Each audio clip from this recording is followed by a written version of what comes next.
Thank you very much, OBS, for some reason not having my mic on as default. Okay. As I was saying,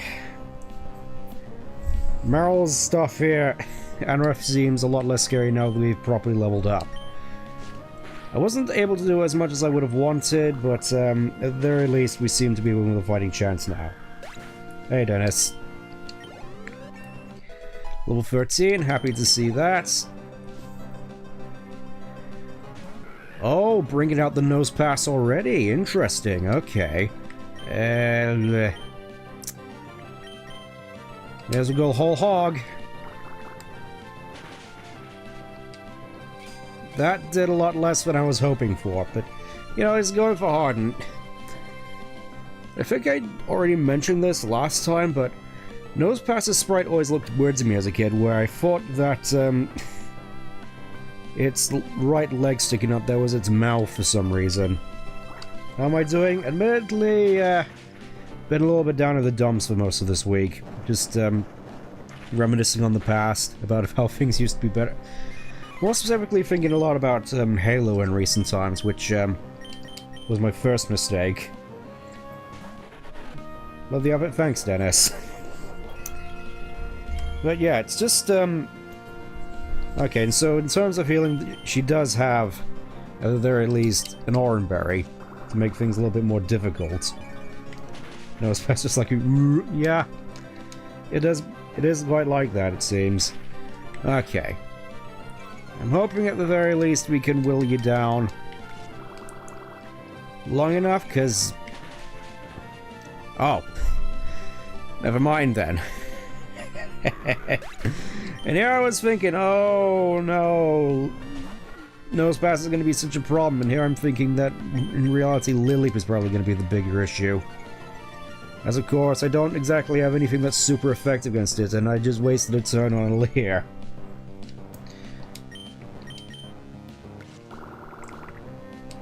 Give you a draw this very 14th. Looks like it wants a smooch. Yeah, I can see that as well. Lily, though, is a Pokemon I feel I've slept on a fair bit for most of my Pokemon career, which is kind of a shame because I tend to find myself... That was a mistake. I tend to find myself liking sort of bulky defensive Pokemon a lot more, and going for more damage over time tactics. But since we're here, I'm gonna try my luck. This is probably gonna come back to bite me, but, yep, it didn't work. Best I can really hope for now is just, confusion procs. Come on, Ralts, I know you can do it. Why do people go for double team again? Alright, slack off. Slack off, I'm sure you can do this. You have cuts. You can do neutral damage to this thing. Give it a yawn. Funny, I've been in a reminiscing mood too with 14. Yep, it's that time already. Immediately reminiscing on the good parts of Final Fantasy XIV because it's all downhill from here, I get the feeling. Just... I've also been reminiscing on Halo 3 in particular, that's the one I sort of, grew up playing a fair bit. Which is weird because the first game I technically played was Halo 2, and yet I don't have as strong memories towards that as compared to Halo 3. I guess it's just, the fact that I just happened to play it on a friend's Xbox before it came out. So, I lost. It seems I still have much more to learn. I understand. The Pokemon League's rules state that trainers are to be given this if they've defeated a gym leader. Please accept the official Pokemon Stone badge. Finally. What I should have gotten last part, but, yeah, that's on me. Stone badge heightens your attack power and also enables him to use the HM move Cut outside of battle. Please take this with you too. We get Rock Tomb, which thankfully there's no qualms with us using it right away. That technical sheen, TM39 contains Rock Tomb. It not only inflicts damage by dropping rocks, it also lowers speed. If you use this TM, it instantly teaches the move to the Pokemon. Yes, yes, yes. Let's have a look at what we can give Rock Tomb to, because I have a feeling I know what we can potentially give it to, just probably not yet. Yeah, only Pokemon that can learn is Trico at the moment, but at the very least, whilst I was away grinding, I got ourselves the opportunity to get a new Pokemon. Out! Get out of me way! Oh. Wait, please! Don't take my goods! Well, that seems fairly interesting anyway. I wanted to come down here real quick because I spent most of last part looking for a trade somewhere in Rustboro and I found it, so wandering around Petalburg Woods doing a fair bit more grinding, I also happened to find this invasion feels tricky going up against NPCs versus actual people because of probabilities. Yeah. You'll be interested to see how much mileage you got out of that. Anyways, I got myself a spare Shroomish. Now I have to decide which one of these I want to give away. IVs on this one seem fairly good. So, yeah, I think I'm gonna give away this one.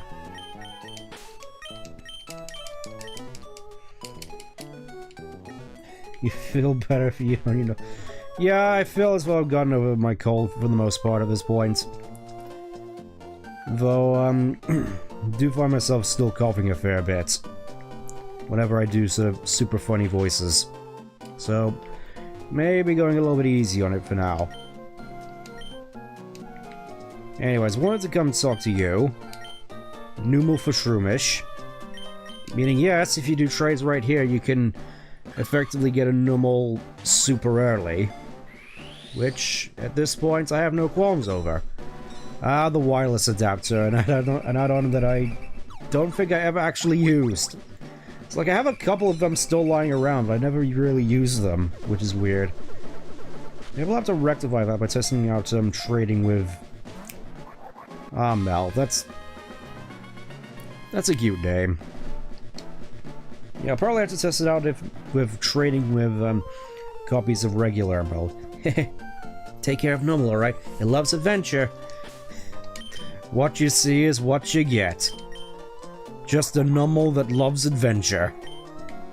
Also comes with a free Chesto Berry, which is nice. Level 6, though. That's, could be better.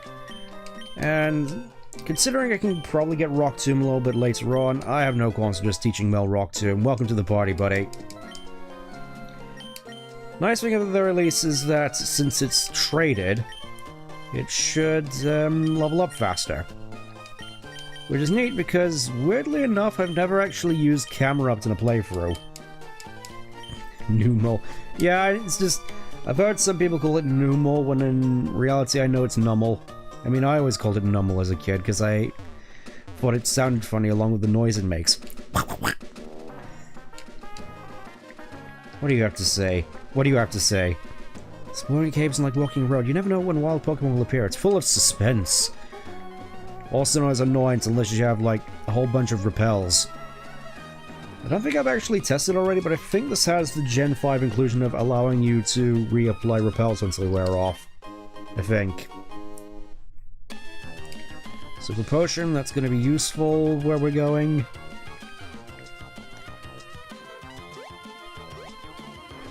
Started as I'm working on my... Well, I'm hoping it goes well. Oh, it's you! You're that fantastic trainer who helped me in Petalburg Woods. Help me, I was robbed by Team Aqua. I have to get the Devon goods back, but if I don't, I'm going to be in serious trouble. We're gonna have to make you wear an even more ridiculous tie. My Pokemon rule checker! I think there's also some new encounters we can find on this route as well. At least as far as I'm aware. I don't think I have any qualms with just, doing swap evolutions at this point, so, yeah, I'll just throw Rolts at it.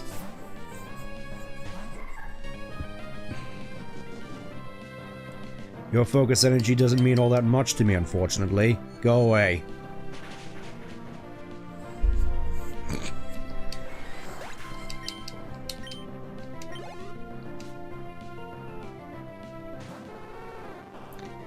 Already seeing Vulpixes here as well, which I think may be an omen. I'm gonna see how good Numal is against a Vulpix. Quick attack. I'll show you quick. Somehow, a relaxed Numel is able to outrun a Vulpix. How? How is this? Oh, roar. Okay. Thanks for divvying up all the experience.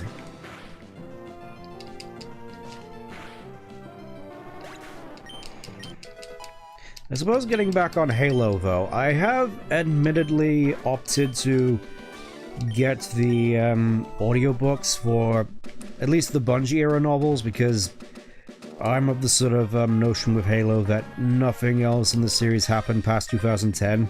So, I'm just going by all 6 novels, which I would be starting on, but unfortunately I started on the Lord of the Rings novels again as audiobooks, as I think I went through them last year. I think after seeing the movies in the cinema with the family, which I'm not entirely certain is going to be a yearly tradition, but I certainly hope it is, because in my mind, at the very least, the first 3 Lord of the Rings movies, or should I say the only 3 Lord of the Rings movies, just have always really felt to me as sort of that last great Hollywood movie, if that makes any sense. The sort of the art of filmmaking was at its peak, before everything just became CGI gobbledygook, and CGI was used as a tool to augment movies rather than just replace all the effects. Here's looking at you, George Lucas.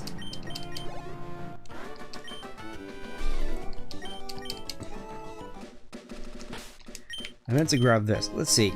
Ooh, repel. So now I just have a whole bunch of them in my pockets. Okay, we're already starting to get up there with Numel. I think I may just put him out front, see if we can catch some more stuff on this route.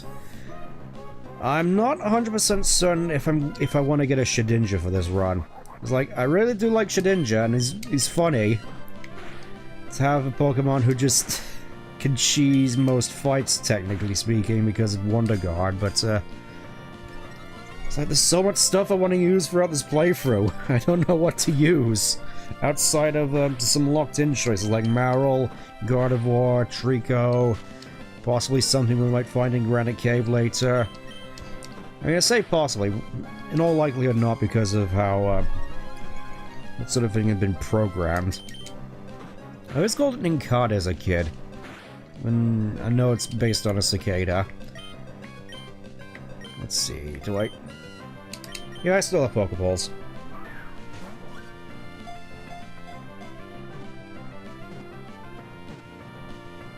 It's a little bit of a shame you don't get capture experience in this game, but I don't mind it too much.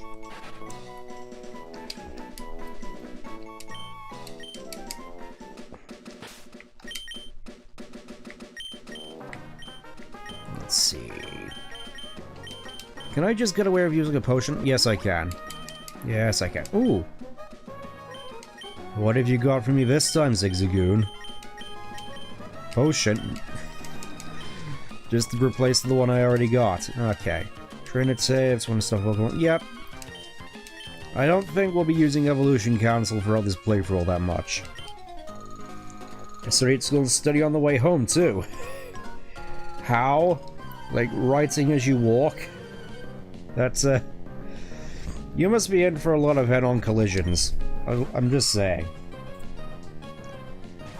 Well, this might be interesting. Shroomish versus Numel.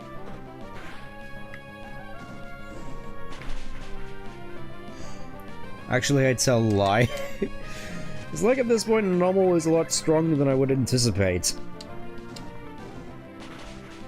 Get out of my face.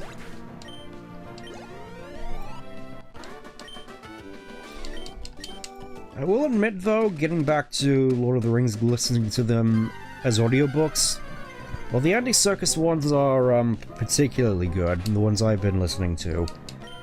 I will admit they're not exactly the most conducive for work, because I'm going through like chapter 3 at the moment, and it really is that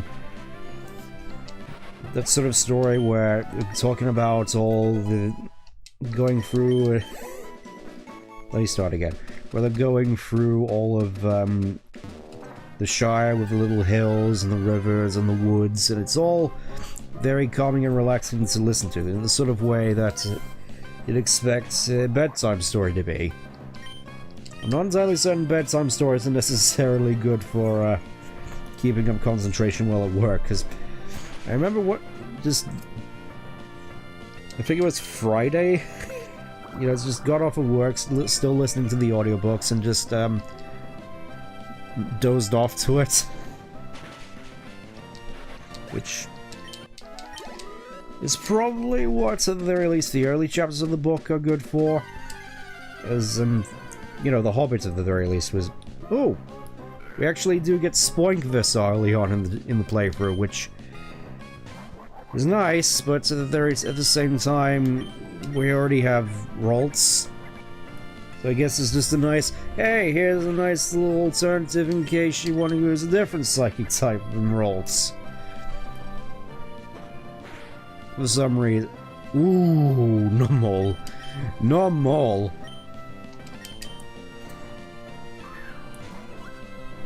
Out here with the close-shave crits. I mean, I'll happily take it. Pokemon oh yes, the Pokemon which, if it loses its Pearl, or it stops bouncing, its heart stops. Ever read 1984? I will admit I haven't. I have heard very, very, very much about it, though. And all the possible rumors of it being used as an instruction manual rather as a warning. You know, that old meme.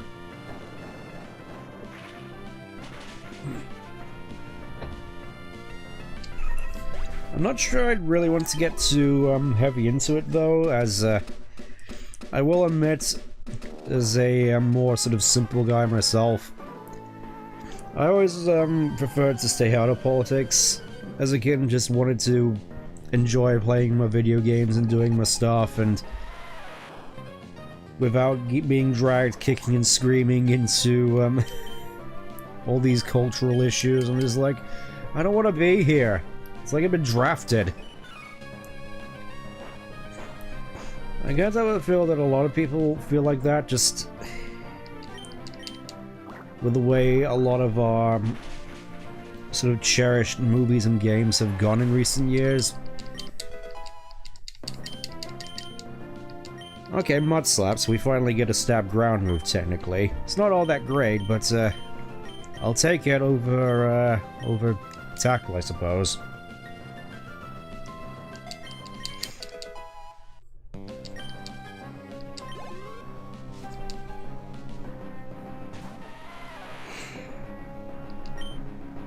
Injury with the last review presentation, all the English nation of the world looks at me like I was insane.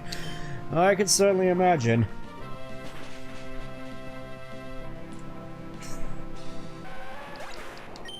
As I'm sure there is a lot to digest in that book. But, needless to say, I am looking forward to finally reading through The Fall of Reach, because it is one of those things, like, how I got into the Lord of the Rings books, where I went to the end of the movies and it's like, aw, you know, I had a good time with these, and I kind of wanted to experience more of it, and to be honest, I feel the best way to get more out of it is to go through the books.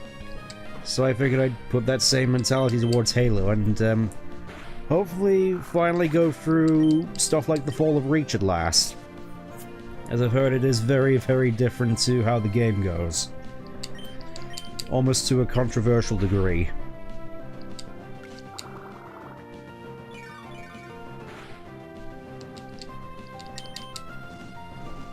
Come on. We can make it through this. Yeah, it does seem weird. I wouldn't have expected Nummel to be so fast. Like, outrunning Vulpixes, outrunning Lotads, what are they putting in the Nummels? Like, it only has a speed of 12 as well, what is going on? So at speed of 12, you do technically have the lowest speed in the party, so I'm gonna give you the quick call real quick. And what have you got for me, Zigzagoon? Another potion, good. The origin of Big Brothers, yeah, I think that it is pretty much where the term Big Brother came from. As of course you have the reality TV show over here of the same name, with a very similar premise where they're always being watched upon, and honestly to me that just seems like a nightmare, to be honest, just being surveyed 24 hours a day. I'm sure that, considering it is reality TV, some people are more accustomed to that, seeing it through that lens. Just I don't think I could ever be the sort who'd be just a Truman Show-esque personality, to be perfectly honest. I mean, then again, Truman didn't know he was a reality TV star, so who can say? It's not exactly one-to-one.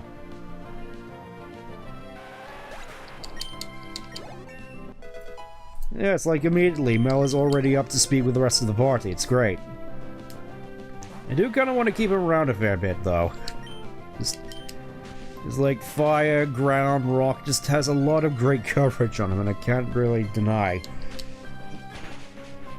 I feel it might be quite thematically accurate to also get, like, Sharpedo eventually with it as well, but then again, I don't think you can get a trade for Guard of Honor in this Romhack. It would be cool if you could.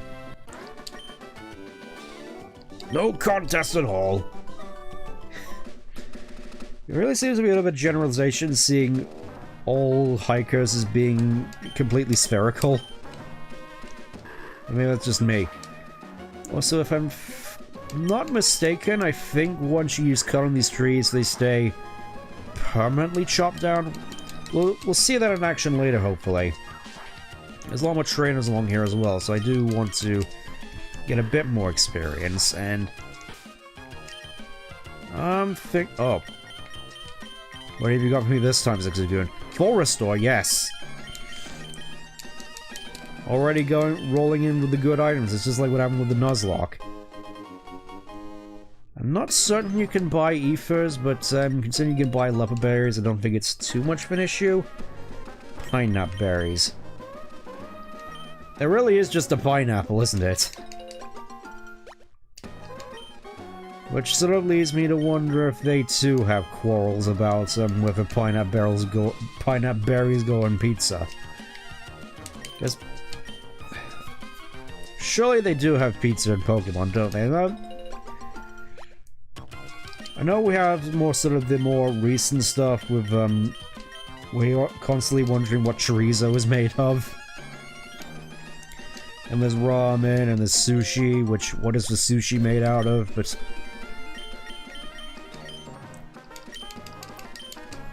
you do have to wonder if that's really just the case, that they really just have every single type of food there is out there.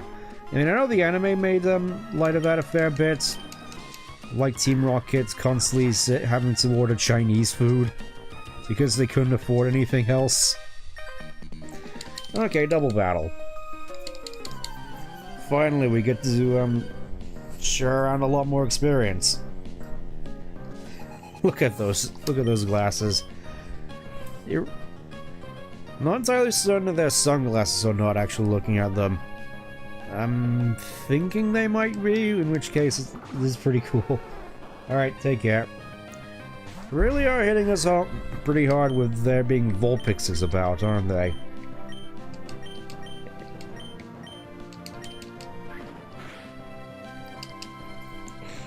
Definitely want to get rid of that Meditite as soon as possible.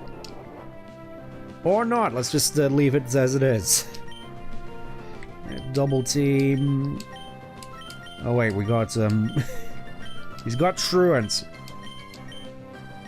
Leave him be. I will admit I'm not entirely certain just how much mileage I'm gonna get out of Slack Off, considering we obviously have I'm just gonna use double. Yeah, we obviously just have truant to worry about. Anime Volpix sounds like something like Ballpix. I can kind of see it. Admittedly, it has been a while since I watched the anime. Unfortunately, I only have the first season on DVD, as for some reason finding copies of the anime on physical media is a task seemingly more difficult than pushing a boulder up a hill. Like, even now, several years later, I've never been able to find physical copies, at least, of the Power Region versions of movies 8 and 9, Lucaria and the Mystery of Mew, and Ranger Temple of the Sea, which is... Here I was constantly thinking, oh, I'm just waiting, it's just gonna come out eventually, and it never did. Meaning, the only real place I can potentially watch movies 8 and 9 is either on the, what previously was the POKéMON TV. I was always going to say Pokemon Channel. Pokemon TV, which I don't think exists anymore. I've mentioned them saying something about closing it off, which, not really sure what became of it, which, it was like this, one service which I think for free at the very least allows you to have access to the first couple of seasons and then just rotate it in and out. Some of the later seasons, then just have the latest seasons in there also. Like Sun and Moon or Masters, from what I recall. Which... I'm kind of surprised they didn't just strike up a deal with Netflix from the Ox, like, hey, we have all these episodes of Pokemon, which we can put on your streaming service for a hefty fee. And instead, just like everyone else, they decided to make their own service and watch that just fold in like a house of cards. Which is wild as well, because I think for the most part it was free. I probably have to check again what actually became of Pokemon TV. Hold up. I'm curious now. My curiosity has been piqued.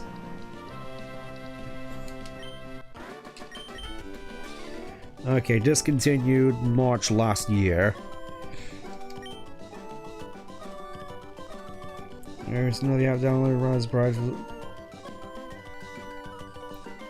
Okay, so it's the case of those who had the app downloaded on the devices prior to January would still be able to watch content. Okay. You have a list of places you can fully enjoy the Pokemon animated series. Let's have a look at the series places. Okay, Netflix. Why? It's like they've scattershot into all their series across every single streaming service imaginable. It's like you got Season 1 Horizons and Journeys on Netflix. You got seasons 3 to 5, 10 to 13, 23 to 25, season 2, 6 to 9, 14 to 16, 17 to 19, 20 to 22, plus more on Prime Video. Seasons 20 to 22 on Hulu. Streaming animation 24/7 on Pluto TV. Seasons 10 to 13, 20 to 22 and Trainer 2 on Roku, Black and White on Tubi, Ruby Sapphire and Freevee, Ruby Sapphire and Diamond and Pearl on Hoopla, X and Y and Fun Times on Mon Poke Island by Happy Kids, and obviously the special stuff on YouTube, which... Why wouldn't you just all have them in one place? This is why people have so many problems with streaming services. You're scattershotting all your content all over the place, causing people to have to subscribe to all these streaming services, which nobody's ever heard of, the one specific thing, and you're just like... You know, maybe having some place where it's all available would be more convenient, and the only place I can really find such a place is on the high seas, so don't blame me when people don't come to your streaming services for your one specific thing when you've scattered into so many places. I feel I'm the 1 billionth person to make that complaint. And actually seeing it in action is kind of ridiculous. It's just like, why can't I just watch all of everything in one place? And then I'm thankful that I still at least have a little bit of physical media, which I think is generally the way I kind of want to go. At least in theory. I still watch a little too much YouTube, I will admit. As it's immediately just clicking a few things on the screen is a tad bit more convenient than getting up and putting a disc in the disk drive, if that makes any sense. I know it sounds like a lazy boy's argument that when it comes to sort of split-second decisions on what I'm gonna watch that particular day, it does sort of start to add up.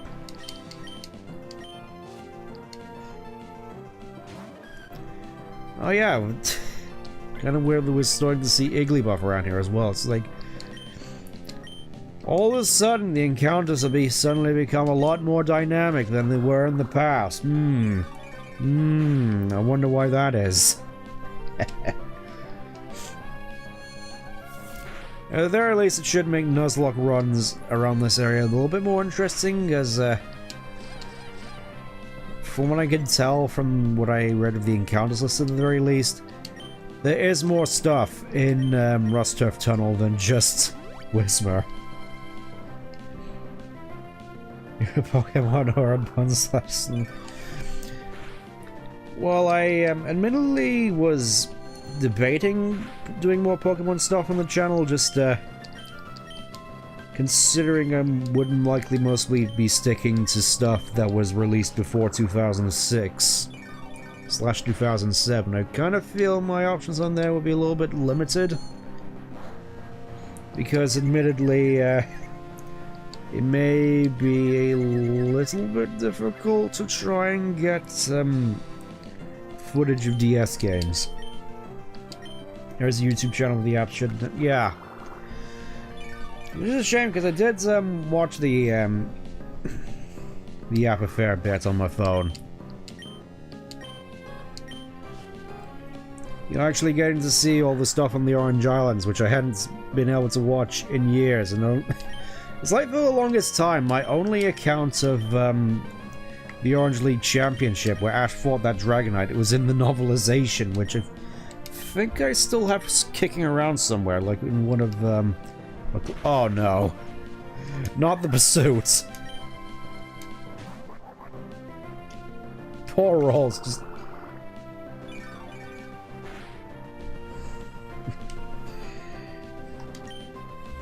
yeah, I just figured I'd get the outfits to be more thematically appropriate, if that makes sense.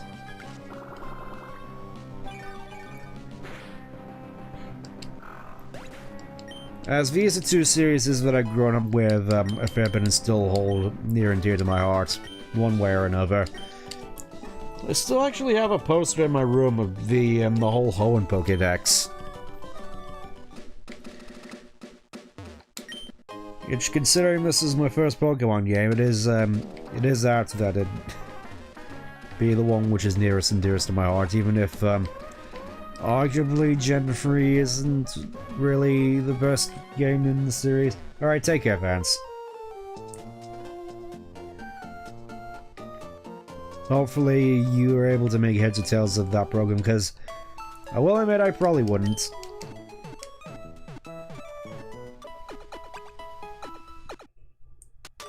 I sort of feel my talents are more in the physical realm, as I did admittedly over the week also get a brand new shell for my controller, the Pro... I don't want to make this sound like a sponsor. The Pro GC controller, which is a Switch type controller that you can connect to your GameCube via a particular cable, and I decided I wanted to get a shell for it which was more GameCube themed, and it works, it is quite nice. It's just, when I fit it together the first time, the D-pad didn't really work, because it's, I think the peg that actually oh, we actually do find Vulpix here. Want to see Machamp on your team over fighting type? I was admittedly debating putting Machamp on the team. It's just a matter of finding room for it.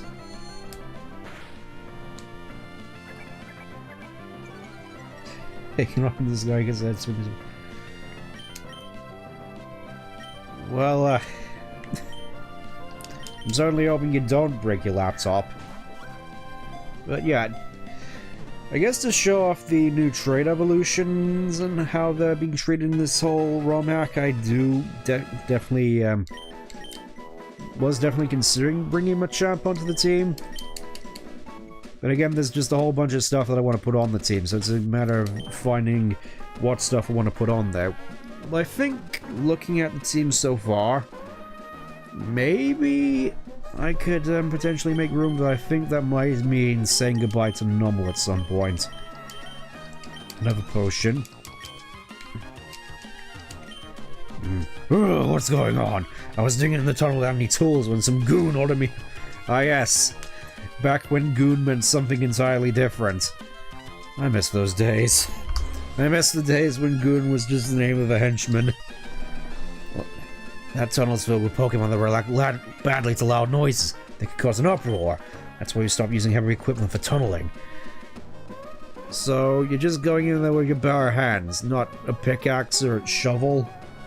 Whether that goon will do something stupid and startle the Pokemon into an uproar. This really is making it sound like an episode of the anime, is it? We gotta get in there and stop them from disturbing the Pokemon in there. There's also another item we can get around. There we go. X Special, which we cannot use. You know, I'm gonna use it in the next battle anyway, just to prove a point. Oh, what am I to do? When I walk, Peeko and I, we were jumped by an odd fog. That scoundrel made off with me darling Peeko. Peeko. I always try to fit a flying time team if it's like the worst type selection, because why not? Yeah, I feel fighting type definitely got better as time went on. It's just early on, fighting type wasn't exactly the best. When the best move in Gen 1, for example, was submission with 80 damage and 80 accuracy and recoil. Why? Why would you do this? It's like submission is the best fighting type move, technically, in terms of damage. Why would you make it so bad? I mean, granted, there at least it did give slightly better fighting type moves as they went on, like cross chop. I feel Gen 3 is definitely when fighting types really start to become actually good. As opposed to just Machamp being good with cross chop, as cross chop was one of the few things which could scare a Snorlax.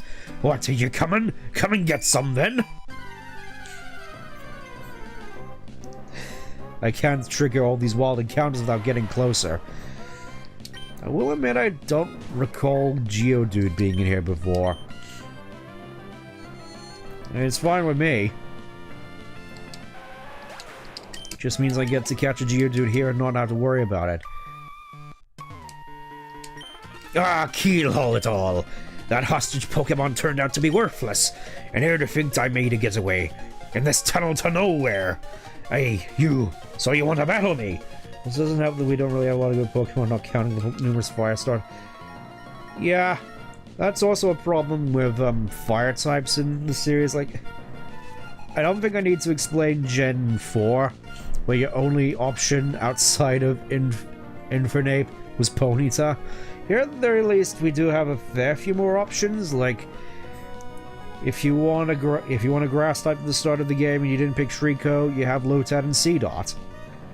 If you wanted a Water type and you didn't pick Mudkip, Lotad, Marill, probably some others.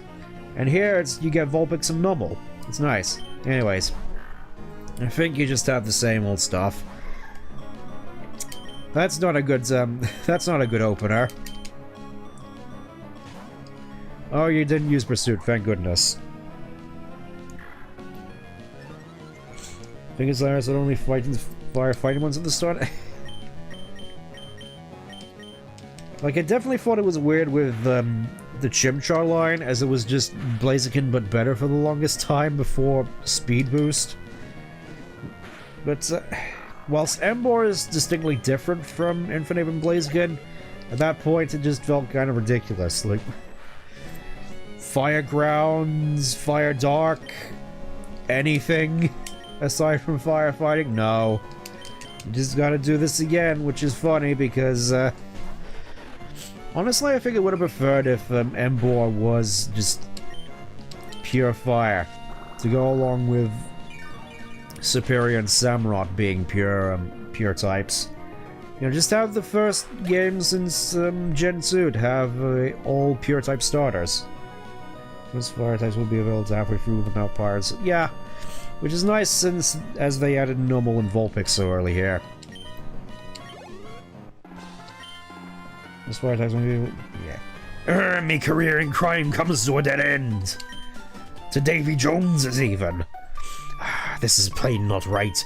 The boss told me this would be a slick and easy job to pull. All I had to do was steal some package from Devon.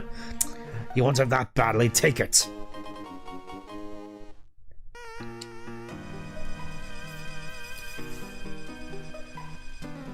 Peeko, am I glad to see you're safe.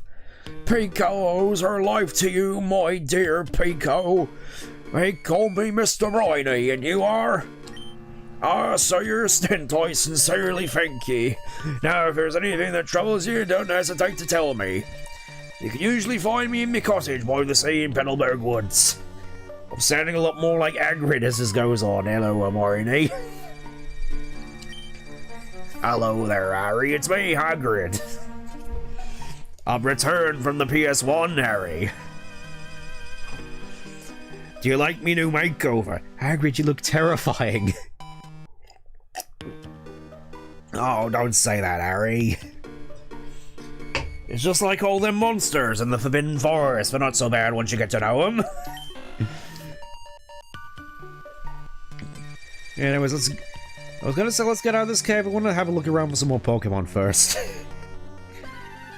There's a lot more room in here than you're coming under the stairs, Harry. Hagrid, that's really insensitive. Insensitive what? Sorry, Hermione, not entirely certain what that word means. Also, gotta mention the fire canoe, the totally not flying Pokemon.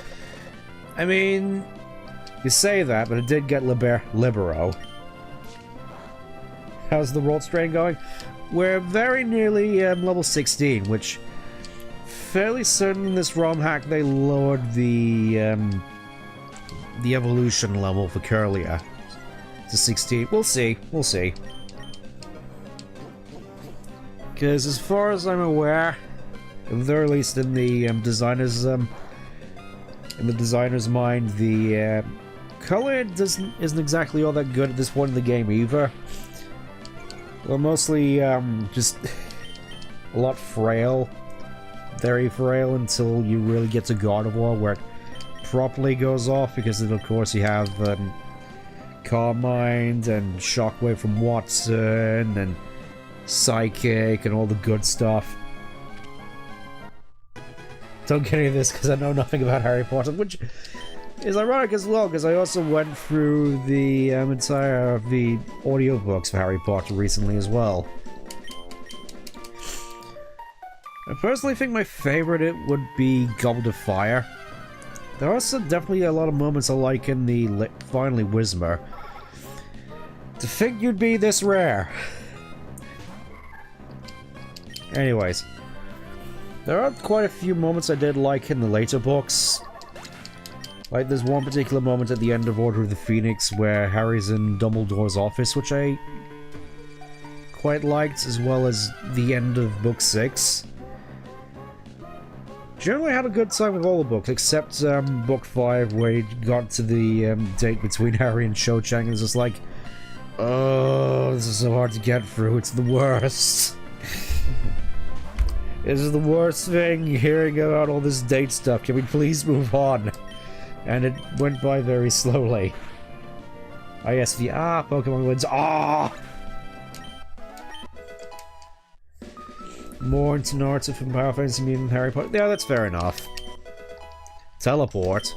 So there at least we should be able to get back to Rustboro faster. Oh, there we go. Ralts now evolves at level 16.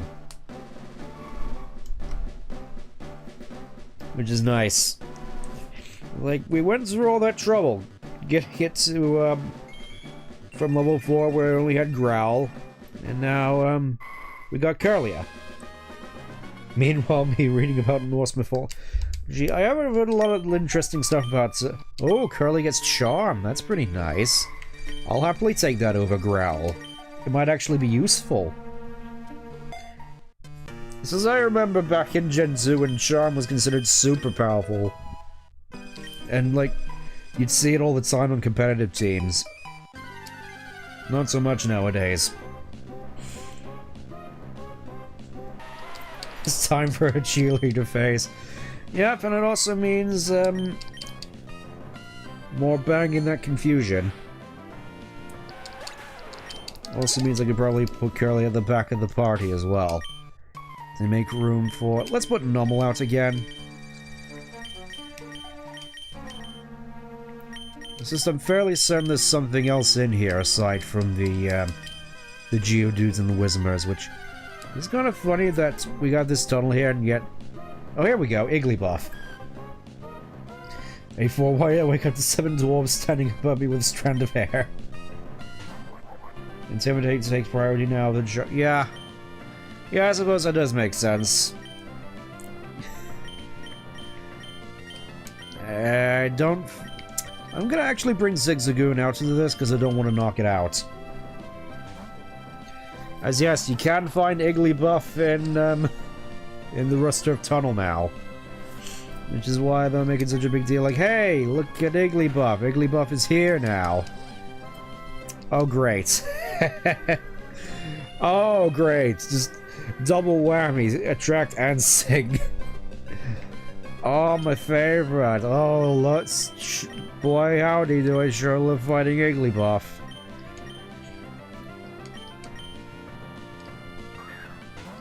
You know, it is kind of weird that I just forgot about Intimidate all of a sudden. As it wouldn't make sense for it to take prominence over Charm. Because you could just get one off for free by switching. You know, back before Landorus T, when you actually had to risk switching and as opposed to just you turning in and out and shaking all about. Is that one of the missed two dwarves is all so like his mouth shut with hair because he lost made a big... Yeah, I know a lot of unhinged stuff about Norse mythology. Like the whole thing with Sleipnir. Don't ask why I know that. And also the one where Thor has to cross-dress. Don't ask why I know that. Ugh. That goofy goon hightailed it out of the tunnel. I can go back to digging. Let's see what's in this house. Loki is the god's punch. Yeah. Basically, it's just blame everything on Loki. To get to Vernenter without using the stone, you have to cross the sea to do for it and sail into Slateport. This really is sort of remind me of the sort of funny, like, sat-nav routes where you want to avoid using this particular bit of road. Okay. It takes you into 3 entirely different countries before looping back around. Going every which way just to avoid this one little bit of road. You are leaving the United Kingdom and entering France. The rest of the tunnel there. First we had a huge crew born for rock with the latest machinery. We had to stop. Tunnel would have had a negative effect on wild Pokemon in the area, so we've got nothing to do but loll around here and do nothing. I never know, you could, get out there and help. Hey guys, where's Loki? Is he just sourcing? Yeah. Probably knows crazy Greek mythology. Yeah, I know, most Greek mythology boils down to, Zeus couldn't keep it in his pants. Alright, I think we can make do using teleport now. Teleport? Of course we can't use teleport inside the house. Also, yeah, the trees remain cut down, which is nice. Anyways. Teleporters! Like to what?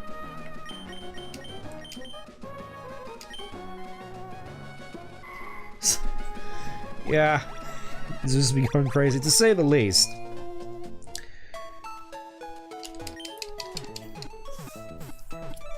It's like that guy doesn't know the meaning of the word restraint. Or chastity, for that matter. Anyways, I think we had to... No, we had to go and take the long way around and talk to this guy over here. I got your goods back. Is Wigglytuff but technically, yes. Because I remember in the Mystery Dungeon special that Wigglytuff just fell asleep with his eyes open, much like a Banui. Oh, how'd it go? The Devon goods? You did got them back! You really are a great trader. I know, as my thanks I'll give you another great ball. I see you still haven't used the one I gave you earlier. Excuse me, please come with me. This is the Devon Corporation's 3rd floor. Our president's office is on this floor. Imagine if we just got another Silphco raid in this game. I'm kind of glad we didn't, but this really is basically Sylph, except it's not. Let me visit my sister. Yeah. Anyways, I can't tell you how grateful for what you've done. By the way, that parcel you got back for us, could I get you to deliver it to the shipyard in Slateport? It'd be awful if this robber's trying to take it again. So, could I count on you to do that for me? Oh, that's right. Could you wait here for a second? Wait to rabbit. Yeah, they sleep with their eyes open. So they can easily spot prey while they're fast asleep. I mean, obviously in a more home setting when they're a lot more comfortable, they may shut their eyes, but usually sleeping with eyes open is a trademark of bunny behavior. So, radio tower instance, surprisingly. Yeah. Ideas. Oh boy. Oh boy. I wonder what they could be. Our president would like to have a word with you. Please come with me. Please, go ahead. I'm Mr. Oh, I skipped it. I just got word about you. You saved our staff not just once, but twice. I have a favor to ask of an amazing person like you. I understand you're delivering a package to Slateport Shipyard. Well on the way, could you drop it off in Duford Town? I was hoping that you delivered a letter to Stephen in Duford. Oh boy, it's time to go visit Stephen.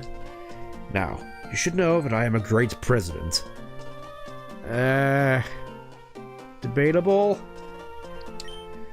So I'd never be so cheap as to ask a favor for nothing in return. That's why I want you to have this. Receive the POKéNav, finally, that device. It's a Pokemon Navigator, or POKéNav for short, allowing you to get to Robotropolis using the short and fastest route. Wanna borrow my Latias? I should be fine. It's an indispensable tool for any trainer on an adventure. It is a map of the Hoenn region. You can check the locations of Duford and Slateport easily. By the way, about those sinister criminals, Team Magma and Aqua, I believe have been making trouble far and wide.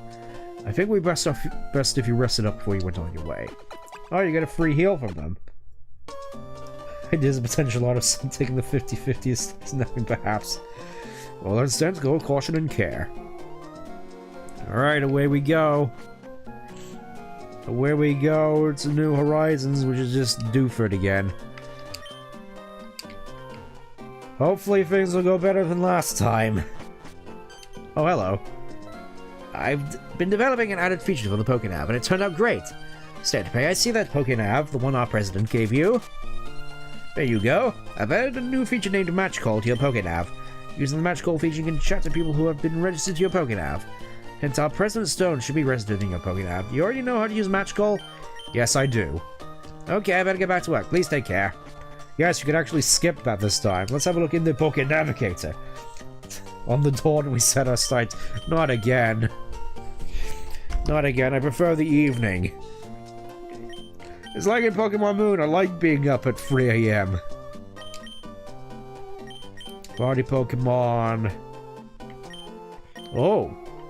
Seems that Numel already has a lot going on in terms of contest stuff. That's nice.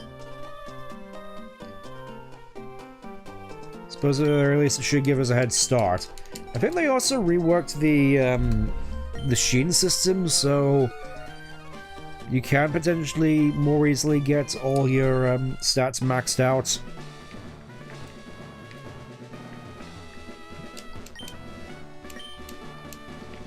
Alright, I guess I'm not talking to you anymore. Looking cool, double. Yep. So cool. Alright, here we go. Here's Brendan again. No, it's like, yeah. Hello, Brendan. Oh, hey, Stan. You had a match call featured on your Poké app. Cool. Let's register each other so we can get in touch anytime. Please don't message me at 3 AM in the morning. No one needs shades and stats, but it doesn't have any dark type moves. Oh, by the way, Stan, I walked by Mr. Briny in Petalboy Woods. I bet he's on his way to his home to his cottage by the sea. Stan, how's your Pokédex? Have you filled out any pages yet? Mine rules. When I have a battle to test how far you progressed? Sure. Lamest official trainer name. Humbert? I was gonna say Gorps. Because I don't think it's, fair to go for official trainer names without mentioning Coliseum and XD. Where it just feels like they pulled a whole bunch of letters out of a Scrabble bag. It's gonna be funny when I eventually go back for Coliseum and XD. Yep, Gorps. That is a name in Pokemon XD.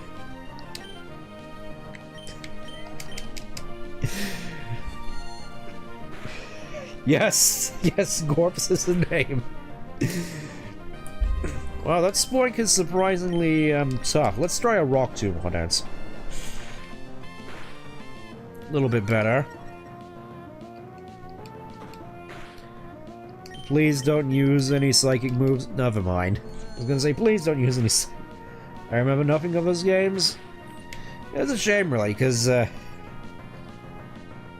do have a lot of fond memories of them. So, looks like we're gonna have to go back through. I know I played XD. Yeah. Which is funny though, because I didn't actually have any knowledge that Gale of Darkness actually came out. I just sort of found it in a game store one day. You know, and I saw the edgy-looking Lugia on the cover and knew I had to get it. Oh, I got the perfect thing for your torching, Brendan. Say hello to Meryl. Sorry the disc I had didn't survive. I still have the disc, though. I think it's something weird going on with my old memory cards where the saves never really stuck, so I had to keep saving it twice. I mean, hopefully with some of the new hardware I'm in the process of getting, that shouldn't be too much of an issue. I like how Torchic hasn't hit me once. Like, Sand Attack, Growl. I haven't taken any damage. Level 14. Which is funny, because Slackoff is probably going to get no mileage in the next gym. You're pretty good. Pretty. Good. Pretty. And by the way, you know Mr. Briny? That guy just passed? I bet you didn't know this, but since you moved here, Stan, but Mr. Briny was once a great sailor. I'm gonna stick around Rustboro for a while and look for my Pokemon. Alright, I'll be heading on my way for Rustboro then. Do.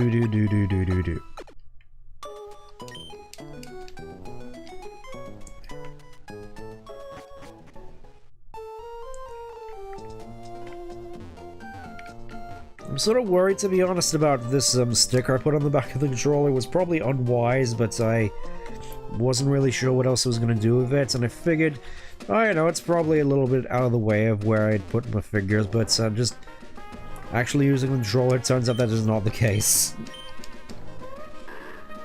Let's see what's behind this tree. An X accuracy that I cannot use. I think I'll have to get into a battle and actually test that. Let me check. Ooh, more arm berries.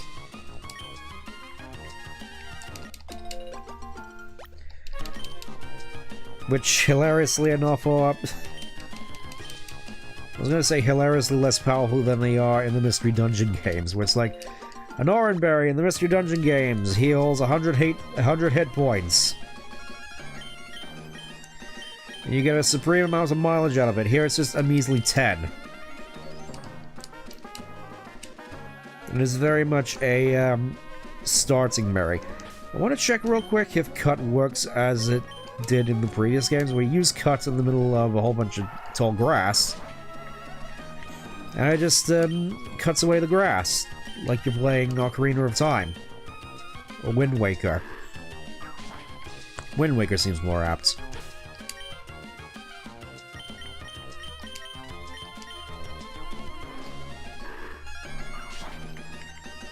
It's like, I figured that out as a kid and it seemed like the most mind-blowing thing to me.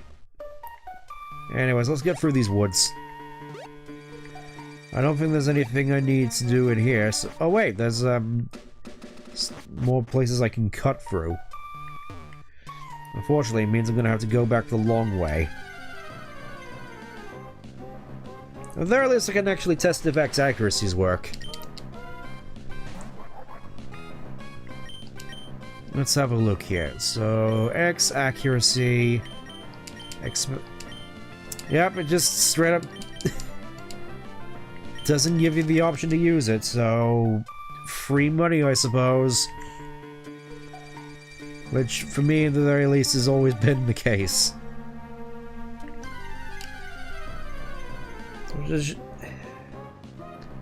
Which really is a shame, because I know how powerful the XIMs can be. Like, again, Gen 1 with Nidoking, and just being able to spam off horn drills against the Elite Four.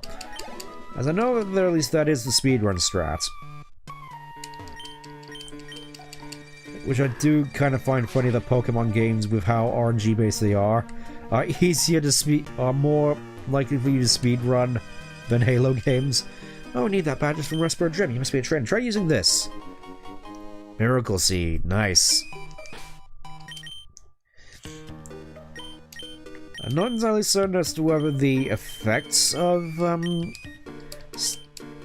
type boosting items like Miracle Seed have been boosted. I'm just gonna keep it on anyway, because more damage. I won't say no to more damage. I really do feel as though Zigzagoon probably shouldn't have been added to Petalburg Works, to be perfectly honest, just because of how common it is everywhere else. Or again, maybe that's just me. The Seeded Miracles. If it truly was a miracle seed, it would be able to revive you once you die. Because I would never say no to a reviver seed, I'll tell you that much. Let's yeah, let's just go for Ember.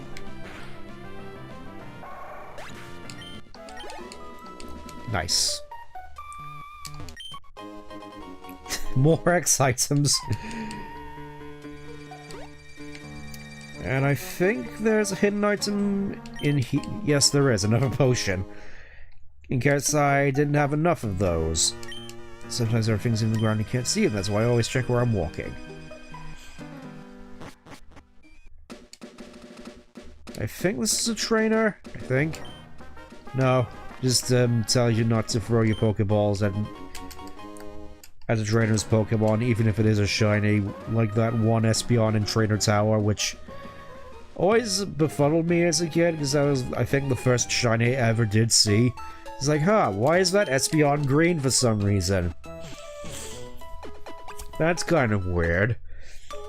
And the fact that it has a sparkle when it enters a battle means it probably isn't a glitch. How do I get one of those? And then later on I realized, I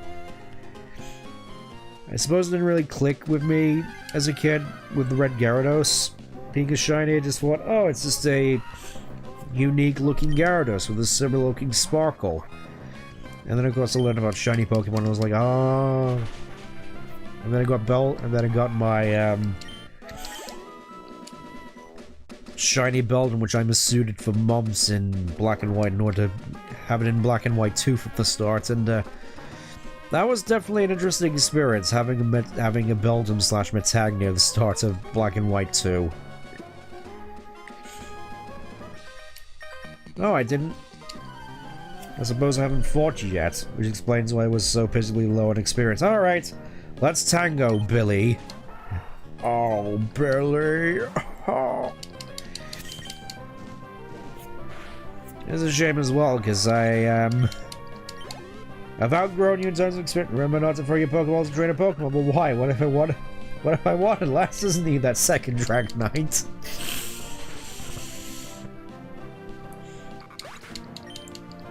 Yeah, I do kind of feel bad for Lance and the fact that there were so few Dragon types back in the day where he just had to make his whole team of Dragonairs and Dragonites. Wow, I really didn't fight any of these trainers, did I? Time to fix that.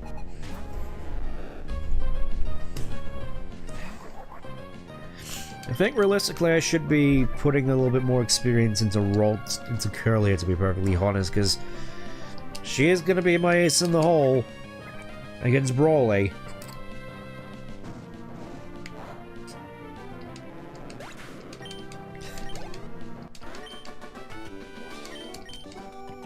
Let's see, are you also a trainer? Okay, no. Alright, let's go talk to Briny. Actually, is there anything in Petalburg City we can do before we head off? Because we won't be coming back here for a while.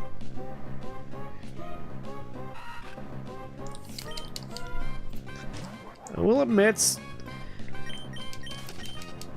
I think I mentioned this back when I played Legends Arceus, but I never realized just how cute Wurmple was. Just like, oh, it's a spiky worm.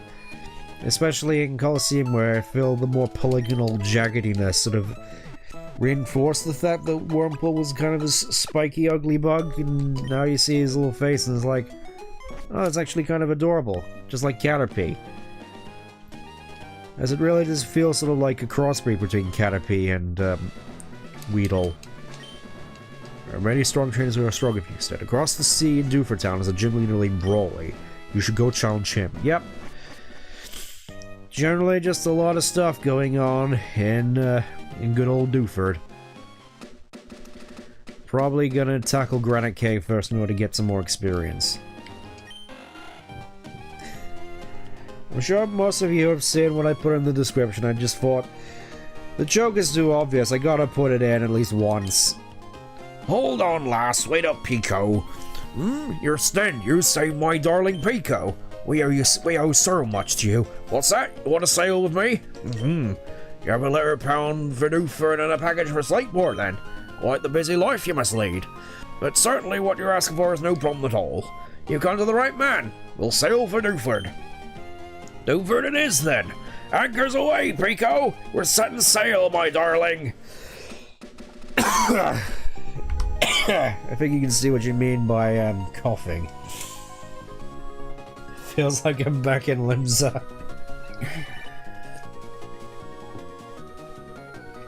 I can certainly imagine. Also, who is this? Oh, Stent? Where are you now? Sounds mighty windy wherever you are. Yes, I'm currently in the middle of the ocean on a very small and very, very loud boat. If you know, make sure to take your meds. I just heard from Devil's Mr. Stone about your Pokénap, so I decided to give you a call. It sounds like you're doing fine, so that's fine with me. You take care now. Klech. Registered Dad, Norman. And it was just time to cruise across the ocean at light speed.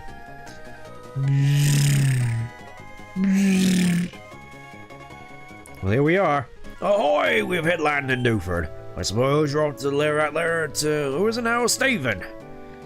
First, I want to go and check out what's hip and happening around. There's a lot to be said about small and latest living in harmony with Pokemon and family. I left the major port in Slateport City where I married my husband there. Life goes by slowly in this little island, but being surrounded by the beautiful sea, that's happiness too. I must admit, it must be nice living in Dooford. Just a shame, just like many Pokemon towns. There isn't really much infrastructure. Just a whole bunch of houses and a Pokemon Center and a gym. Like, where's the commerce? Where are the shops?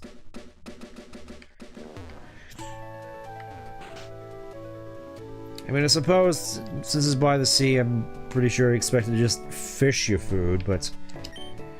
Oh, you brought across the sea to visit. Maybe come here to visit. Yeah, brawly stuff. You, gorge your eyes on this. It's a silk scarf. It's right at the cutting edge of fashion. Yeah, I see you're right. It is kind of weird that they changed the pink bow and gold and silver to the silk scarf.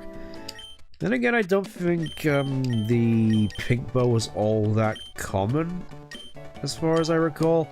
Just gonna give that to Slackoff, just to turn him into a nuke. Like, pair that with Hyper Beam and you've got a force to be reckoned with. Until you get Choice Band, obviously. Could have sworn there was a mart on it. Yeah, I could have sworn there was a mart on this island, maybe not. This means we'll have to wait a little bit longer until we get to sell our X items. I like what's hip, happening, and trending. I always check it out. Listen, have you heard about this new small name? That's right, of course you know. I mean, sheesh, small name. That's the hottest thing and cool. Gonna be working on world tomorrow because it's annoying. It's 9:44. Yeah, that's fair. Where are you from? It's small name. It's the biggest happening thing, right? Yeah, absolutely right. Small name is the definition of in right now. Raise, yeah, that's. I'd say take it easy, Vance. Welcome back. What do people need when they go to the washroom? Well, my rod hooks a big one when I'm in the washroom. I can't just go. Oh, this poor fella, where he can't afford to go to the lavatory. I mean, you could easily just bring your rod up and just put it back down when you finish, but I guess not. Let's throw color at this guy. He needs the experience to the point where Americans are amazed they can be that deep fried. Ah yes, brain's so deep fried, it's you could put it in a state fair. So deep fried that Tails thinks it's a Mars bar. That sort of thing. That one probably went over everybody's heads. Just, let me start again. So deep fried, Scots think it's a Mars bar. There we go.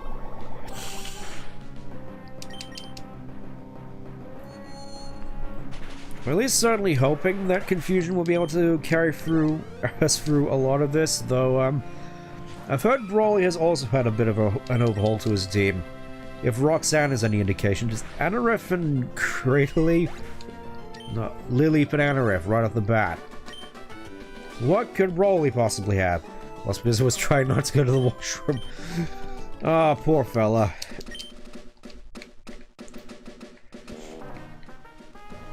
I could have sworn... Oh, I think I had to talk to this guy. This is a renowned fishing spot. Are you getting used to fish? I hear you like what you're saying. I'll give you one of my fishing rods. Yeah, I could have sworn you got the old rod in this thing. Yes, I know how to use the fishing rod. I heard they overhauled all the fishing works in this game as well, so it's a bit, less, it's less timing based, I think. Let's give it a shot.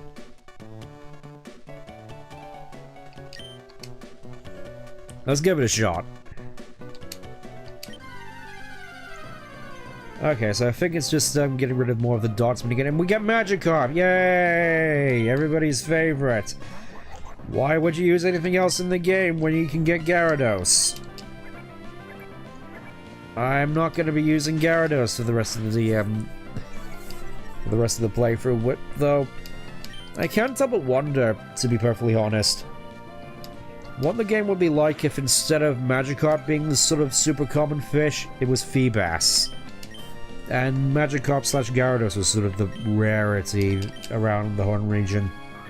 The feeling when you're in the class you gotta do the bathroom, but you have that one teacher. Yep, the one that doesn't allow you so much breathing lessons. I think I know the feeling. Let's see what else we can hook up with the old rod. I'm imagining not much, considering it is the old rod. I mean, Goldeen would be nice, or Horsey. If it is just Magikarp, that's fine. It just means I get to bring Mel up to level 16, meaning... Oh, 15, sorry. Meaning Mel has effectively caught up with the rest of the party. Can you please hit a... There we go. That's my French teacher. Oh, yeah. I can, I mean, maybe it's just me being, where I am, but... The idea of the French being scary is a kind of an alien concept to me, to be perfectly honest. Alright, let's see what you got next Zigzagoon. Another potion. We are definitely not short on potions at the very least, which is nice, since we're going into a cave. Seas full of mysteries. What do you mean by that? Are you gonna throw me in? I don't want to become one of the ocean's mysteries. I'd rather be alive, above the water. Have a taste of my new scratch technique. You know, assuming I can get it off. Slack off.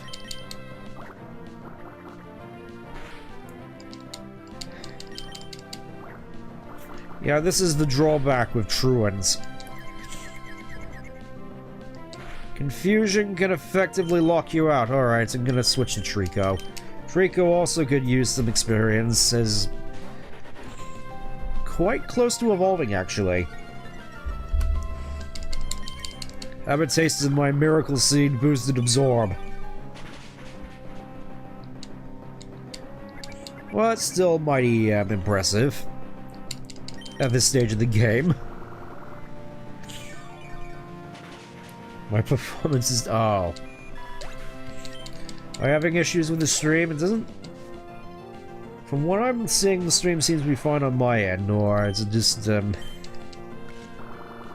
I'm certainly hoping it's not the stream that's suffering at the moment. Oh yeah, speed. Yeah, it really seems as though they put a considerable buff on Constrict, with the speed drop and the fact that it now does 20 damage, or I think 20 damage. It's a bit of a substantial buff. Could be 20, could be 50. I'll have to double check at some point. I just remember looking at the notes for the move buffs and seeing Constrictors and like, what the fluff? Okay, final level 16. Finally. Yeah, I'll happily go with Astonish. I'll take that over, ooh. Yeah, Astonish is actually kind of good now. Just base 50 attack. Don't have to worry about accuracy. I'll get rid of Leer. Also goes to special type, which is nice. Which means I actually have impetus to use it. This is a gem I don't have a spell tag. Looks like you reel me in, look, line, and sinker. Trico is evolving. French teacher once pulled a whiteboard out of the... oh. So, more anger management sort of situation. Gotcha.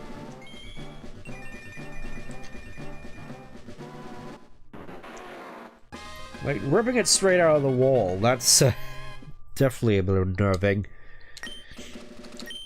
Oh yeah, and to top it all off, Grovall now gets Razor Leaf. I guess supposed to go in with the, in between Absorb and Leaf Blade, because of course, for the most part, Grovall was stuck with Absorb for the longest time. Meaning, as you might expect, severely underpowered. Whereas here, you get Razor Leaf. You know, the best grass-type move in all of Gen 1.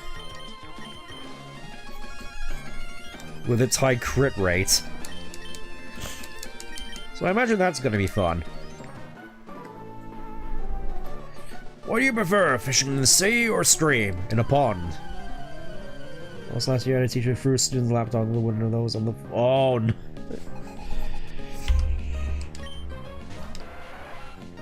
That wasn't a substitute teacher, was it? Because I gotta admit, the schools around where you live sound particularly, oh, he got fired. I was gonna say, schools around there sound quite, scary to be in. Alright, let's see if I can out-confuse Tentacool.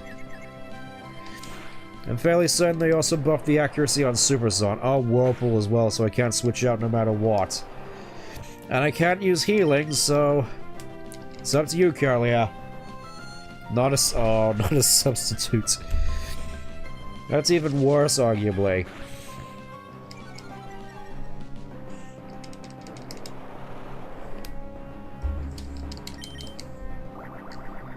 I reckon we should be fine. I do kind of find it funny, actually, in Yellow Legacy. They specifically made Bubble, like, 10 base power.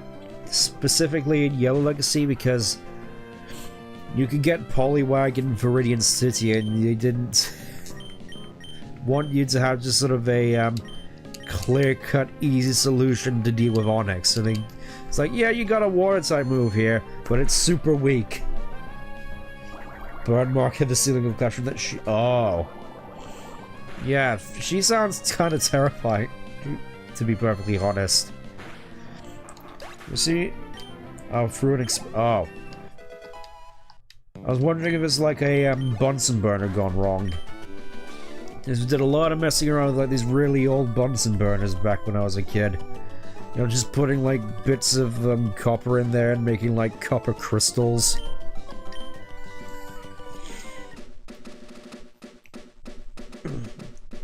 I think she had exposure to mercury at some point. Our science teacher, chemistry teacher. It was great, so it's always bad. So if you don't mind, can we meet again? Okay, so I don't have to put you in the match call. Oh, explosion. Oh. I see. That definitely sounds like it would have been an experience. Controlled explosion. I'm guessing that's just her story and she's sticking with it. Look at that, all those potions suddenly gone. I think we'll have Curly on point because, of course, Slack Off is kind of not really all that useful here. Hey, you, it gets awfully dark ahead. It will be tough trying to explore. That guy who came by earlier, Steven, I think it was. You know how to use Flash, so we ought to be alright, but... Well, for us hikers, helping us out those we meet is our motto. Here you go, I'll pass this on to you. Sweet. We get Flash. Teach that new Flash to a Pokemon to use it. Lights up in the inky darkness of chaos, but you use it, you need the gym badge from Dooford's gym. I think they changed around how Flash works. I think it... Yes, the accuracy, it's max accuracy. I think it technically does what, like 1 damage instead of a joke. Kind of feel compelled to switch it out for Double Team, but I don't think I'm gonna need Flash, to be perfectly honest, because I'm planning on just freeballing it through here.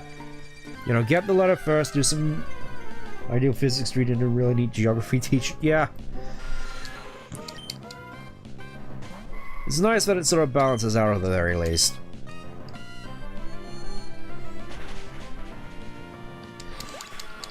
Yeah, I think for catching Pokemon here, Curly is probably not going to be the best choice. Let's bring Grovyle. Grovyle has False Swipe. Grovyle should be good. Voiced by Dan Green. That was like one of the most bizarre choices as well for the Mystery Dungeon special hit. Just Grovyle, who's has this sort of youthful energy, so him being voiced by Dan Green. The design is super deep voice. Does this sound like the sort of person who has like a voice that's way down here? Because I wouldn't have expected that as a kid. Are you Mexican? No. I'm not Mexican. I'm not Mexican. I have a really good and chill Dutchie. That's nice. I think it says a lot about my accent that people cannot tell nationality. But I'll PMD voice. Yeah. I may as well, let's see, is it in the emotes, actually? No, it isn't. I was gonna put, the flag in my country. But, I guess not. Alright, we got Makuhita.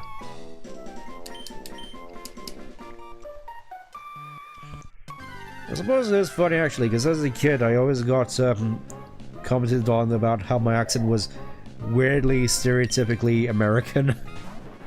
Whereas now, Well, it probably sounds distinctive at the very least. Understand the... See?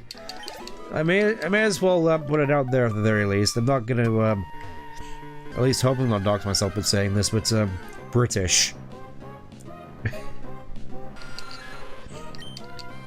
Which would explain why any, notion of the French being scary is kind of a, alien concept to me.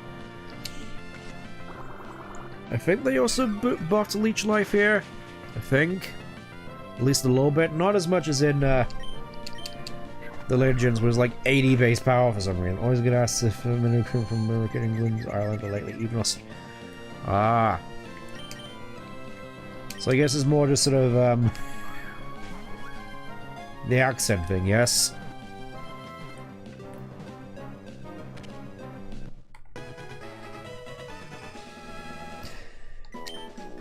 I still don't know if I'm the same nationality as them to be. That's how. Oh, I see. That's how it is. I think we can also find Abra on this floor. I think. Kind of want to just hang around here a little bit, see what else I can find, aside from Maki-Eaters and Zubats. And here we are again with this particular part of the stream where I'm in a particular dungeon, just going back and forth trying to find a particular thing. Hope you're all ready, ladies and gentlemen. Here we go.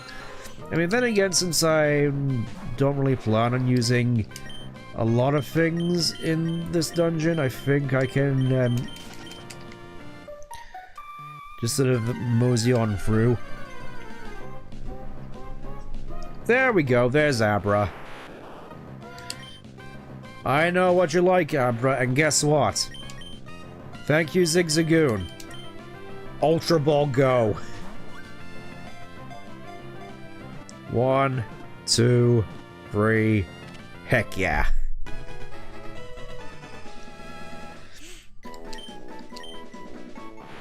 Not a chance. Got a friend who emigrated to England for 3.5 years and then go that's okay.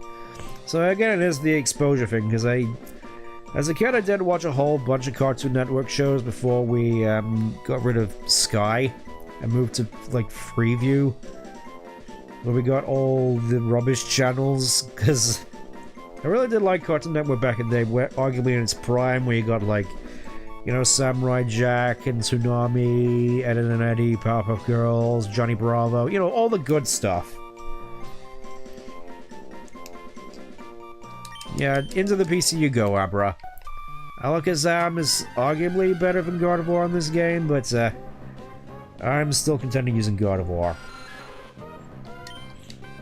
Unique. At least I'm thinking that's you meant the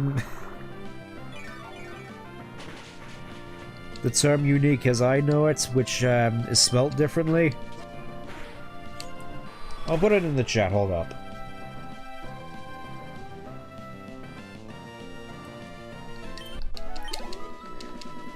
At least that's what I get out of it, or unless you mean something entirely different, in which case I apologize. As, unfortunately, me no habla español.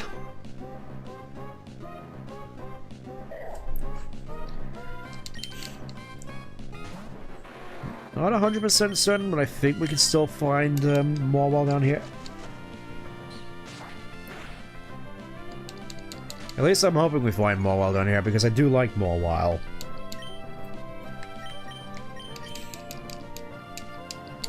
No, it's fine. It's, I think you got the point across at the very least. Just, a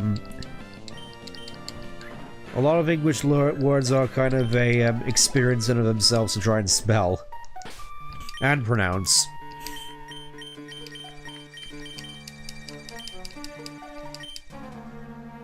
Understand no Espanol, just English do.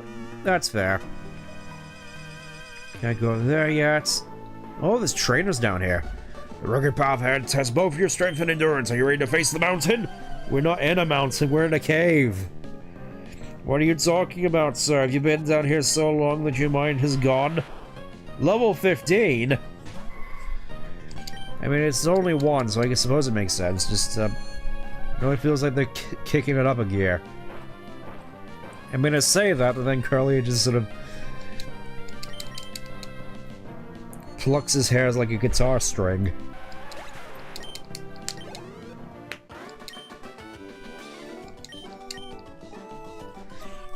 suppose it was nice having a little bit more experience. Got the experience of a true adventurer. Thank you. I just don't remember there being another trainer down here. I mean, I don't mind. Oh, hey, it's Aaron!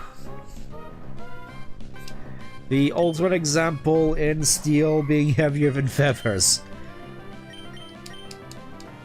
It is wild to me that this thing is exactly the same weight as Moltres. And so is ah.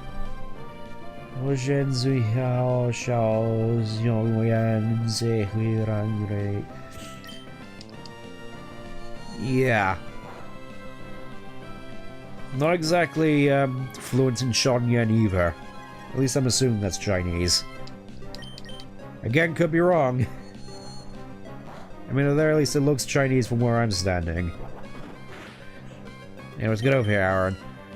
I do definitely feel kind of bad for Aaron, because he's supposed to be like this super cool, super tough monster you get at this point in the game, so like Tyranitar, but has like 2-4 times weaknesses. I mean, it's fine in this game because high defense and fighting and ground are both physical types, so it's not the worst thing in the world, but Gen 4 onwards is just tragic, really.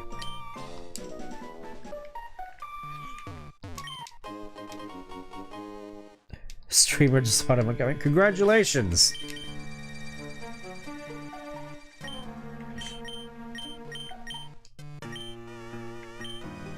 Let's have a look. Do we have any more? Yeah, we have more potions. Oh boy, I sure can't wait for us to get to Slateport, where these become basically pointless, useless, under the power of Sodigogs.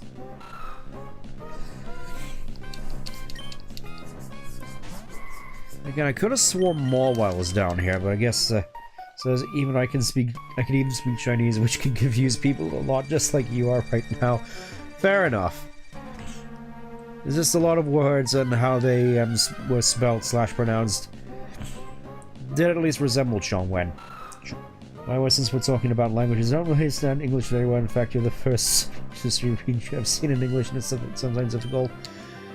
Well, that's certainly an experience. There's like all these different streamers, and I happen to be the first one you come across that speaks English. For me, the odds of that just seem kind of astronomical, to be perfectly honest, given how many more biggest streamers there are than I am. And how many of my words I flub, so can't help but feel I'm not exactly the best example of the English language.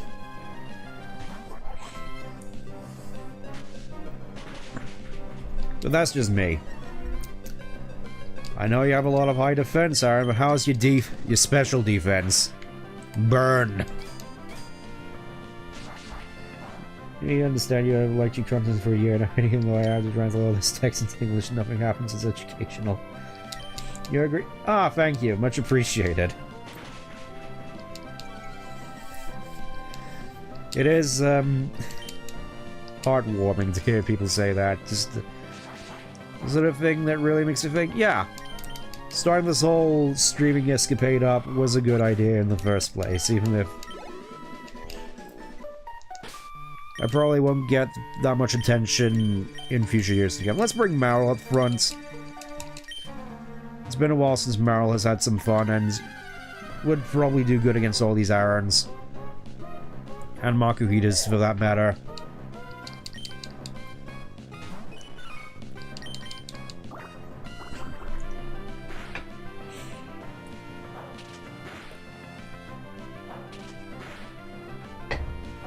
Okay, so I guess Meryl wasn't the best choice to bring up against Makuhita, because look at all that damage. Alright, let's bring out Curlier for some more experience.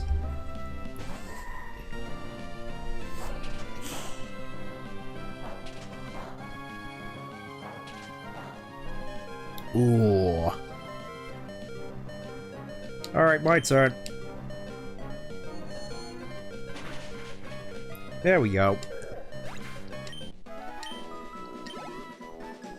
I suppose this is gonna be quite funny once we eventually get to Brawly, because you got the choice here between Charm and Confusion.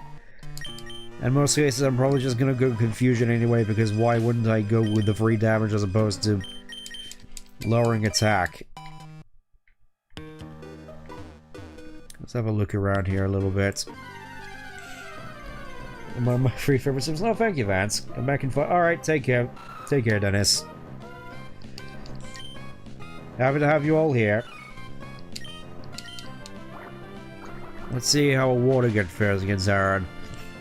That's more like it. Well, the levels down here are actually pretty, probable as well. Finally, we get rollouts. Finally, Meryl comes online. As is tradition, I am going to attempt to use the Whitney strategy and abuse the hell out of, use the hell out of rollout. Zoro's secret account. Let's see what sort of nefarious things this one is up to as I cleave through this next Geodude.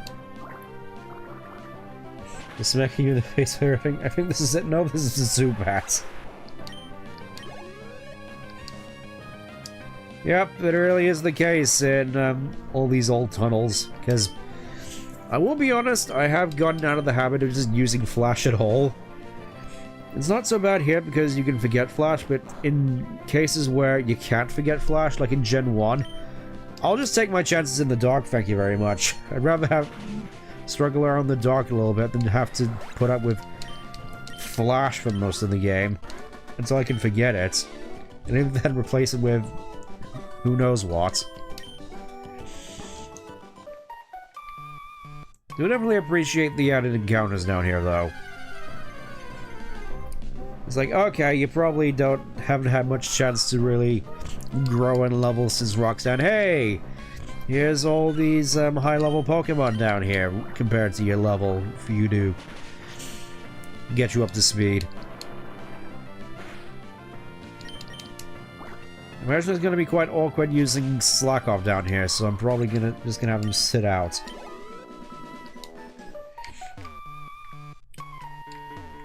Fairly certain we also get the Everstone around here somewhere.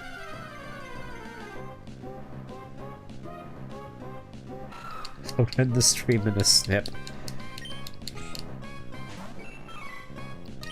Don't worry, the stream's not gonna end for a little bit yet. I imagine at the very least we'll be getting past Brawley and up to Slateport. I reckon at the very least delivering the package to Steven and Slateport should be fine. Got a question in general, I mean, age at 21, good or bad thing? Honestly, I would personally say being independent at 21 is a good thing. I mean, generally being independent at all is a good thing, in my opinion. Just being able to defend for yourself.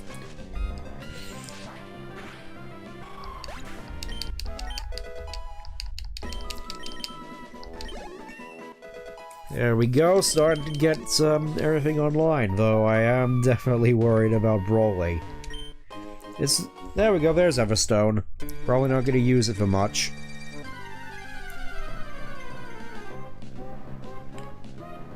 It really is starting to feel like that whole situation with Roxanne, though, where I'm feeling woefully under level for the boss coming up. Yeah, bring in Slackoff. It's probably not going to be good with all this. Oh yeah, Zubat gets Gus now. Let's make D&D characters based off of 4 Loki. Which is funny because, as far as I'm aware, all the various pantheons and such were actually in earlier editions of D&D. It's like I've heard various tales of like advanced Dungeons and Dragons and campaigns. I think one of them was Castle Ravenloft. We had this one wizard who made movies in the real world and brought over all these fantasy elements from his world to theirs in order to have the best special effects because it's all real. And I think in one of the encounters you find like 4 in one of the dressing rooms. At least that's what I recall of what I heard of that particular events. To make Mexico City and the truth is great to have you in space, although the truth is sometimes too lazy to watch it. Yeah, that's certainly a mood. I can't exactly blame you for that. It can be a bit of a pain sometimes, but the way I see it, at some point you're gonna have to do it, because who else will? Yeah, let's just use the last super potion on Meryl.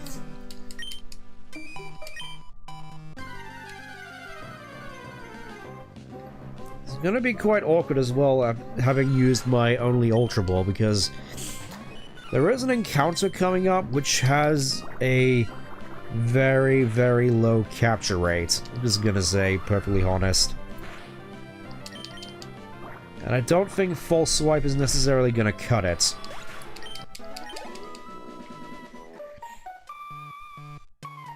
Then again, I'm not entirely certain we actually are gonna encounter it while we're in there.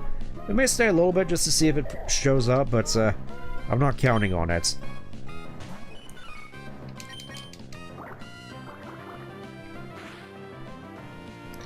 Actually, thinking about it, given the low levels up here, Slackoff could probably hold his own up here. And while beyond the Witchlight, roll the nat 20 on animal handling with a +4 and a +4 from Snail Racing the Imsetsu. Yeah. Which, speaking of, we have been getting back into, another campaign we've been doing in Pathfinder, which is, like D&D. And, we spent most of last night's session just fighting off an entire horde of, Imperial ghouls which jumped us. It did get slightly concerning, considering with one touch they could inflict you with all sorts of diseases, but the funny thing is, between our wizard casting haste and me casting, like, prayer and holy smite and blinding like half of them, they barely landed a single hit on us. By the way, what do you think of Squid Game? I never actually watched Squid Game. It's like one of those things where I heard it was really popular, and then people kept talking about it, and I just wish people would stop talking about it, so I never really got into it, which is a shame because I heard at the very least the first season was good. Anyway, here's Steven. My name is Steven. I'm interested in rare stones, so I travel here and there. Oh, a letter for me. Okay, thank you. You went through all this trouble to deliver that. I need to thank you. Let's see. I'll give you this TM. It contains my favorite move, Steel Wing. I thought you'd be more of a Meteor Mash guy, personally. Your Pokemon appear to be quite capable. You keep training, you could even become the champion of the Pokemon League one day. That's what I think. I know, since we've gotten to know each other, let's register one each other in our Pokénaps. Registered Steven.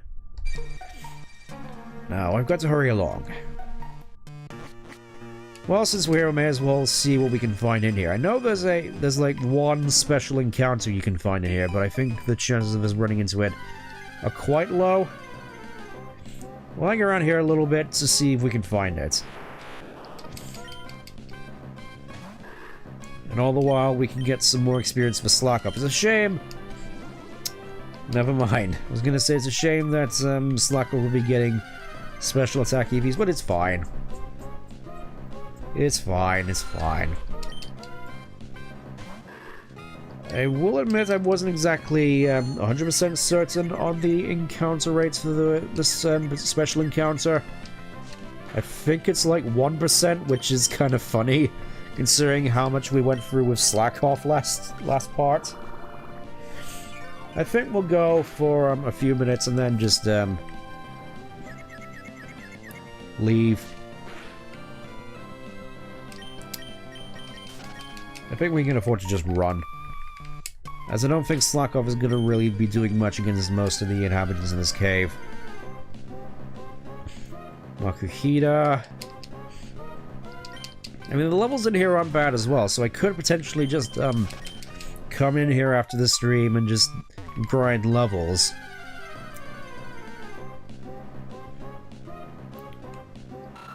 It really feels like we're getting the pick of a litter here. It's like everything is in here. Irons, Makuhitas, Zubats, Abras. Gotta go. Alright, take care, Vance. It's fun having you around again. Yeah, we'll just go for a few more minutes and then just call it. See how Sonic release? Alright, take care. Definitely interesting to see how that one's gonna go, I'll tell you what. Because, I was expecting to have admittedly a bit of a miserable time with Unleashed, which, I mean, with the later levels coming up, still might happen. Though, for some reason, I'm starting to feel maybe not.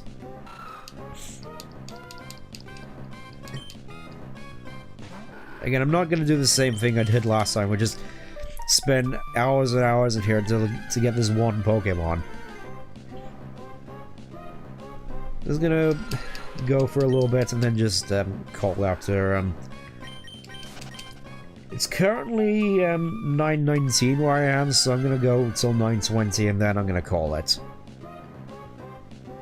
As this is a very rare encounter. It's like the sort of thing where you can get it at this point in the game, and it can be really good for the rest of the playthrough, but it's... you really gotta earn it.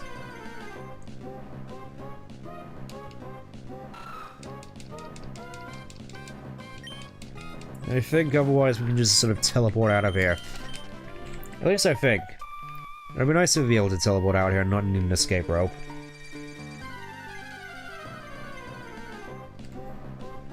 Again, oh hello Zora. Hopefully you're having a good evening as well. Hopefully not up to anything nefarious. Just trying to find a particularly rare Pokemon in here for a little bit. We'll give it one more encounter and then we'll just leave. Nope. Yeah, this is probably going to be something I'm going to have to do off stream, which is fine. As it is a notable rare spot. I wasn't expecting us to run into it on stream. It would have been amazing if we did. Oh, we can't use teleport here, of course. Alright, let's get out of the cave. Super substitute.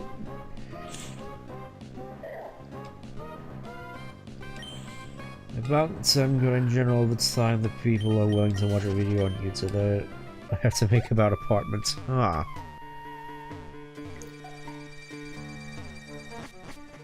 And about houses, I'm not sure to make it 11 minutes or 14. I mean, if you can get all you need to get across within 11 minutes, I'd say 11 minutes to be perfectly honest with you. Because from what I recall, the algorithm likes stuff that's more than 10 minutes at the very least, so if you can get what you need to say out in 11 minutes, in as less time as possible, if you can get what you need to say out in as little time as possible, and I'd say go for 11 minutes. That's just me, though. Alright, I think for this... at the very least, Grovyle and Curly seem to be level pegging at this point, so... we're just gonna go in and have a go at Brawly. I reckon Numble at the very least should be good against one particular Pokemon on Brawly's team, which is new. It feels so nice being able to run in here for once. It's like I feel free, almost. Don't you dare brush me off, it's not my fault if you cry. I'm not the one who... okay, Meditite, I was gonna say I can easily just cleave right through you with a Psychic type, but you know the song Subterfuge? I will admit, no, I'm not exactly the biggest fan of all these newer musics, to be really honest with you.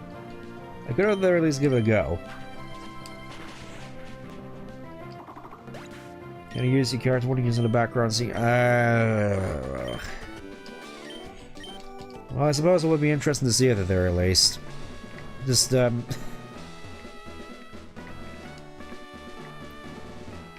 credits would be appreciated, is all I'm gonna say.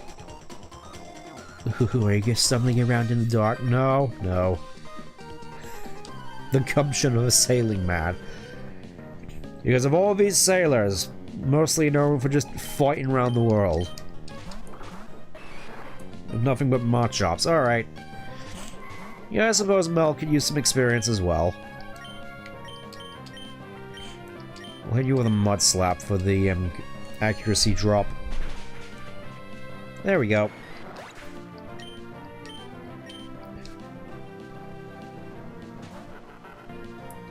Oh, we actually do have water types from the sailor type, so that's admittedly something I wasn't expecting. Just gonna use Charm on you, and let's get Grovile out here to deal with that corefish. I want to see how good Razor Leaf can be. Also, not sure if Charm is really gonna do anything against Bide, but it's gonna be interesting to find out nonetheless. Oh, I forgot the bubble hits multiple targets. That's nice at the very least. Yeah, let's just go for it. As Razor Leaf is also multi-hit. Or should I say, hits multiple targets. Down you go. I really do kind of have to feel bad for Bide users. They spend all this time like, come on, hit me, and then you hit them and then you kill them instantly. It's sad. Let's see how much an Astonish does against Humanitide, actually. Let's see if we can get the flinch. It does a, quite the substantial damage at the very least. You know, get an insight on what goes on in these streams. I know, it's just me going through all these old video games and occasionally talking about things. I felt it's one of the more sort of, simple, laid-back streams, for lack of a better word. I don't want to know you. Also, you get me doing funny voices occasionally. So, if that's not up to your, if that's not exactly your cup of tea, then I can only apologize.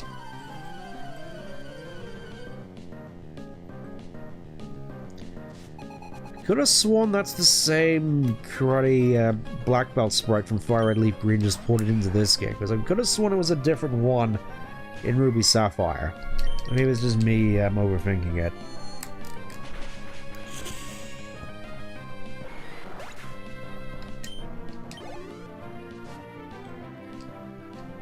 Peter Griffin. I mean, potentially, just, admittedly was never exactly the biggest fan of Family Guy, unfortunately.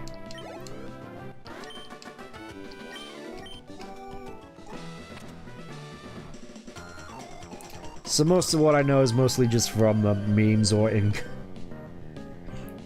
Sonic-related humor.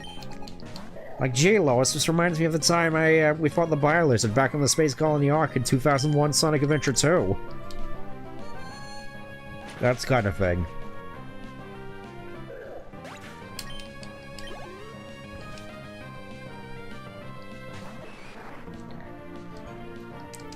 Alright, I don't think we have to worry too much about Broly at this point. I feel kind of confident in where Curlier is in terms of levels. Seth Rogen, I will admit that's not exactly one I've done the most in terms of practice with. All I really know of Seth Rogen is that laugh that makes me want to hurt people, for lack of a better word. Just not exactly the biggest fan of Seth Rogen either. James Franco. All these different sorts of people that I'm not 100% familiar with, unfortunately, so... I suppose it's something for me to go away and research, if I remember.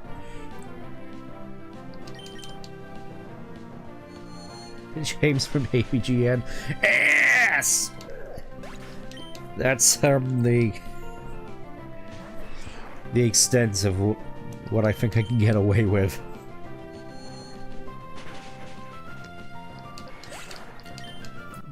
Unfortunately, I don't think my voice is screechy enough in order to do Doug Walker, though. I'll just put that out there.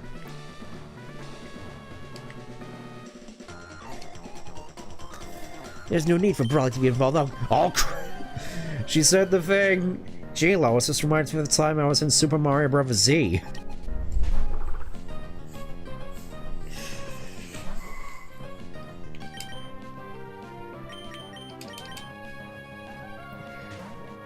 Mike Matei Brown Press.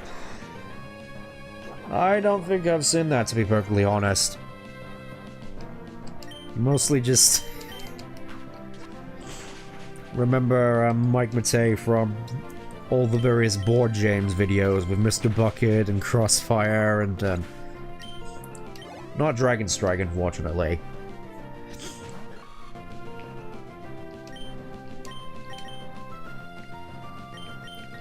It's kind of weird, I've never played Dragon Strike, but I am quite nostalgic for the VHS video that came with it. With all its interesting special effects. Supersonic 64 too. Well... kind of surprised that people want more of it. I initially sort of planned that to be sort of a one-off between Sonic games, to be perfectly honest, but... I mean, if people want more, I could probably, do, I don't know, Star Road, or look up some more Romhacks. Make it sort of like a mini showcase of interesting ones. Like, I reckon the Samari 64 Romhack would be interesting to go for at the very least. Though, ironically enough, Sonic is not exactly built for that particular mod. Anyway, here's Brawly. I'm gonna go heal first. Just so we can be at full strength when we eventually, fight Jason Griffith again.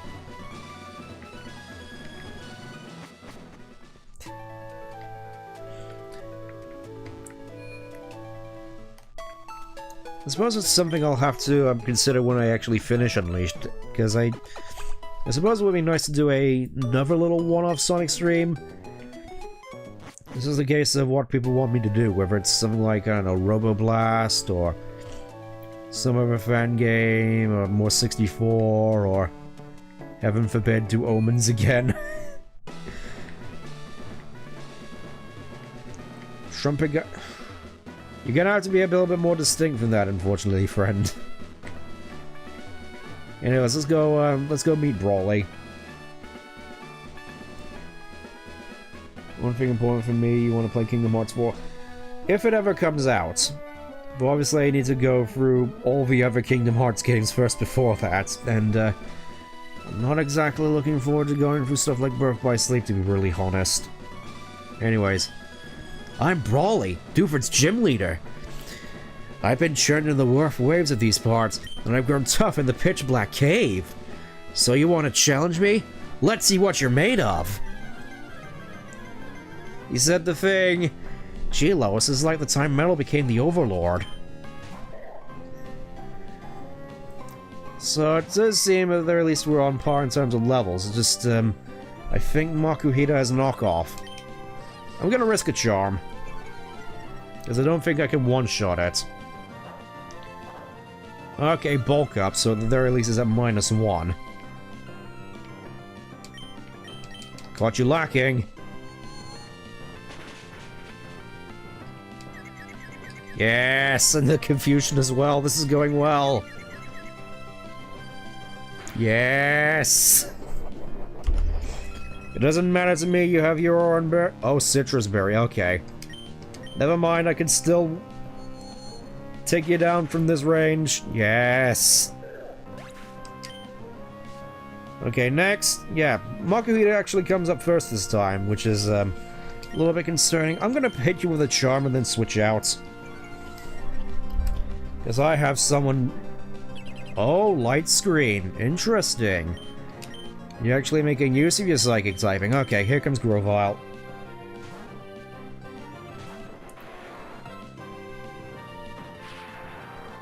Thunder Punch?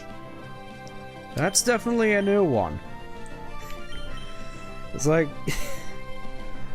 It sort of kind of reminds me actually of the gym leader castles in the stadium games. Where they have all these sort of unique moves of yes, flinch. I'm gonna keep whittling away at you until you fall down. This is going a lot smoother than Roxanne did. I'm kind of surprised. Down you go. And his ace. Yes, he has a Breloom now. I think...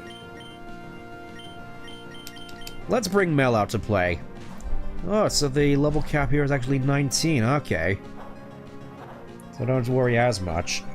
Vehicle, I've been entertaining myself like we all do. So it has bulk up, but I don't think it has any fighting moves, because obviously balance. I'm just gonna hit you with an ember. Stun Spore. Oh no. So, I was gonna say somehow I'm still faster, but I think that's just the quick law. Okay, it has Mega Drain at the very least, so... I don't think it has fighting moves, but it does have Mega Drain for damage. Which isn't boosted by bulk up at the very least. I was expecting a little bit more out of Mel, unfortunately. Can we get a... no, can't get a burn. Alright, it doesn't have any fighting moves, so let's bring Slack off in. See if we can finish it off with a cut. Okay, that's kind of concerning. Never mind, that tackle is just super powerful. What happens when you call 199 instead of 911? We don't over here. We call 999, so it's impossible to get wrong. It doesn't matter that you're faster than me.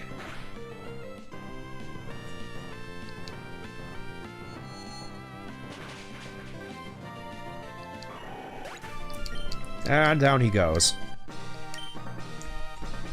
Whoa, wow! You made a much bigger splash than I expected. You swamped me. Okay, you got me. Take this gym badge. And I figured that I should spend price me crazy.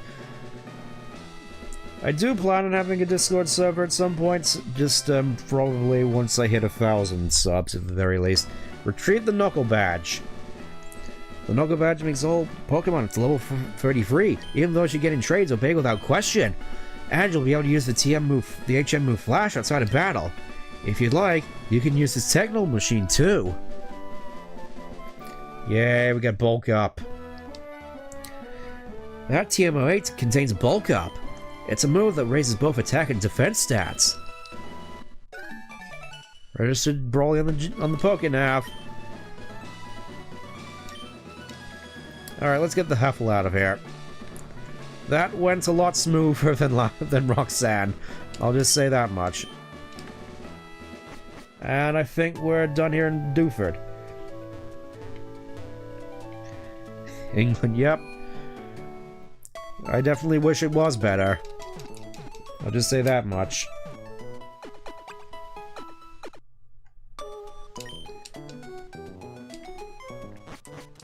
And I don't think we have to worry too much for a while about being under-leveled, because I still think we're a little bit of ways from the level cap. So, let's go see Mr. Briny, and I think we'll have a proper marching order. Slack off up front, then Meryl, then Mel, then Grovall, and Curlia. Zigzagoon's mostly just here for pickup. Ahoy for you, I'll go out to sea any time. Now, my friend, where are we bound? The Slate Board. Slate Board, is it? Anchors away, Peeko, we're setting sail!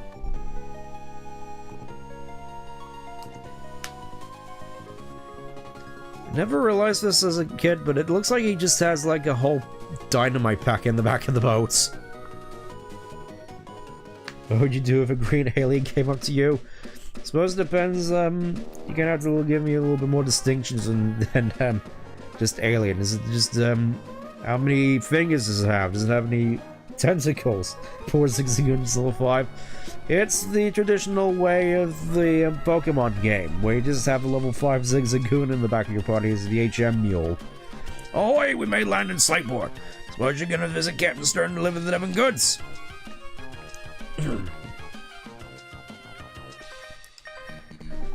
Part of me just wants to say to poke the alien for some reason, even though it probably wouldn't be a good idea because if traveling abroad is any indication, being a space alien probably comes with you possessing all manner of diseases which are common on your planet, which aren't exactly common on ours, and vice versa, and both contracting deadly diseases and dying of internal hemorrhaging.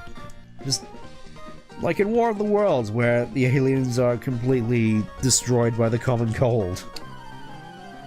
But that's been on my mind for a while recently, just aliens coming to Earth and being unable to adapt to our diseases and vice versa, so aliens could come and they could be wiped out by any one of our many viruses, and we could be wiped out by one of theirs all the same.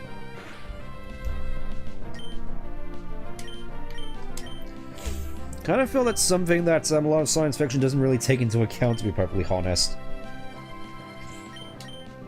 Say the alien is one of those generic green... okay, so, yeah, probably just poke it. And hopefully not get radiation poisoning afterwards. As I'm fairly certain the green glow is due to radiation. Or at least that's what I recall from The Simpsons, from that one episode where Mr. Burns thinks he's an alien. The X-Files episode.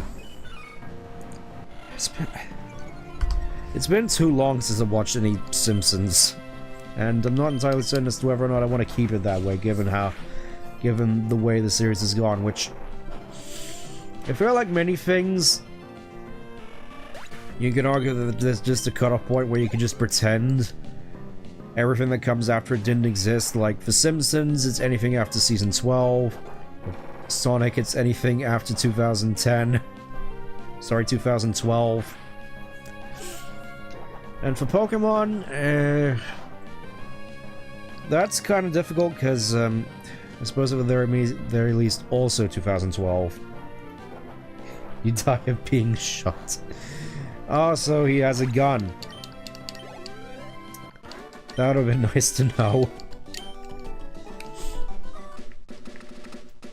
This just turns into Mars attacks, I guess. Yes, I'll take the soft stand so I can put that on normal and buff Mud Slap.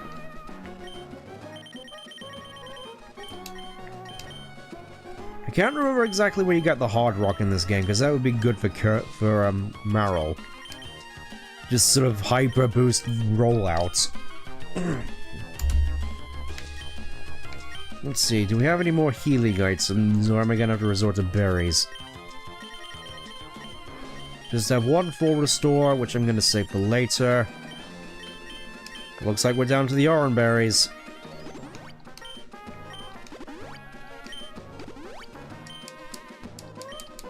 Speaking of gun, I assume too many types this is in the Hoenn book. I mean, it definitely seems interesting at the very least, just, more so low on the priority list.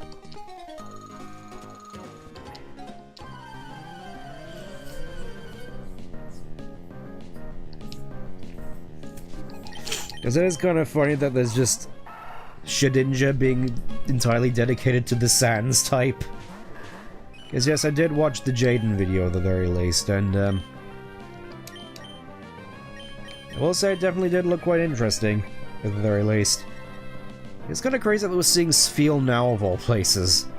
And I guess, considering Slateport is a big town, you'll see a lot of new and interesting Pokemon. I suppose it makes sense. Oh dear, he's using Ice Ball. Slack off, get out of there. Mel, I think you might be able to do good against an Ice Ball. Have a rollout in return. Thanks a bunch. I needed that. I don't think I've actually seen Ice Ball beyond Ice Ball pretty much at all in this game, to be perfectly honest. Alright. Of course it misses. So, there goes normal Ice Ball. Okay, so the Ice Ball does get bigger with each turn. Similar to rollout, so, guess we're just gonna have to deal with Sfeel nice and quickly. Thankfully, I'm a Grovyle, and Grovyles are fast. It's gonna be so good going for this whole part of the game with Razor Leaf. Oh. It's funny as well, because I remember back when I first played Emerald that Grovyle was really just Leaf Blade the Pokemon. And now it's a little bit more literal in this case. Alright, when of course we got... Imagine if we got triple battles in this game and we just had to fight all 3 of them at once. How chaotic would that be? If Furry learned to roll out, would it go into a ball and roll like on the side like a steamroller? I'd say he'd make sort of like Vector and Trip and just turn into like a ring and roll that way. Just sort of come at you as like this big fluffy donut.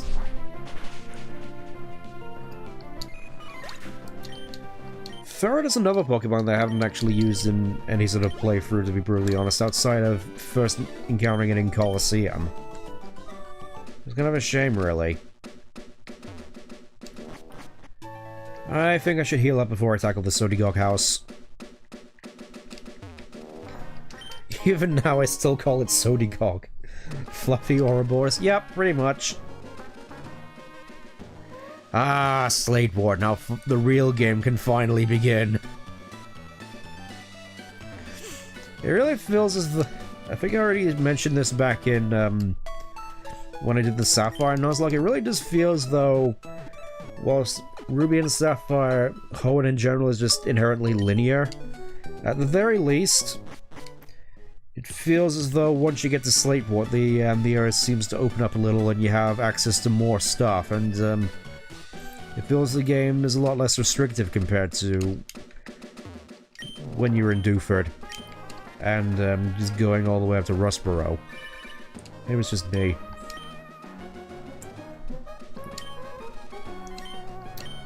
Well, I rather not think I can't beat you, I promise. I will share my gems so you can challenge us again. I'd be looking forward to that occasion as much as me. So now we have Roxanne. So it goes backflip into the living room.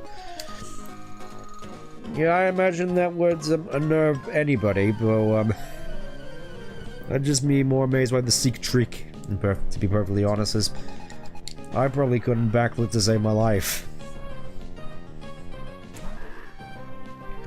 Let's bring Grovyle up point just to deal with this Corphish.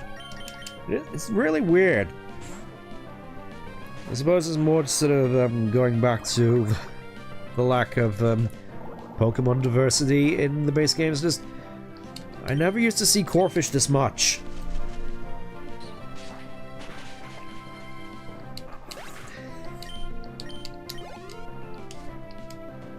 I was curious. I suppose it depends on what the ghost. Oh, hey, Psyduck.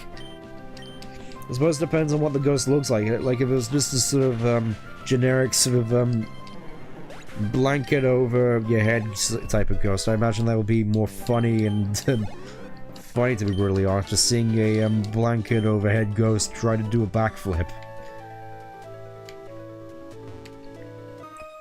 I imagine something like you know, most ghosts in Scooby-Doo, or I suppose Napster Blook is a good example.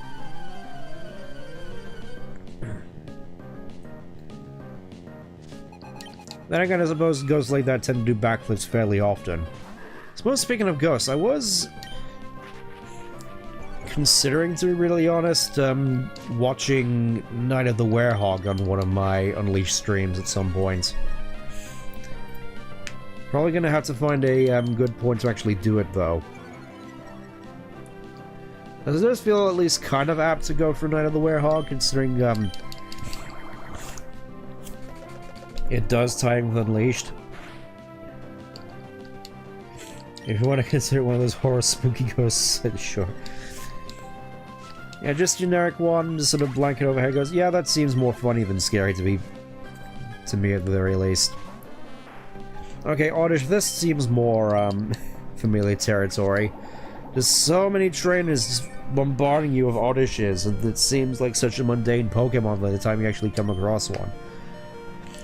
To the point where actually finding Oddish in Fire and Leaf Green seemed kind of fresh, weirdly enough, when I first played the Gen 1 remakes. It just seems so weird to me just how commonplace Oddish is in this game.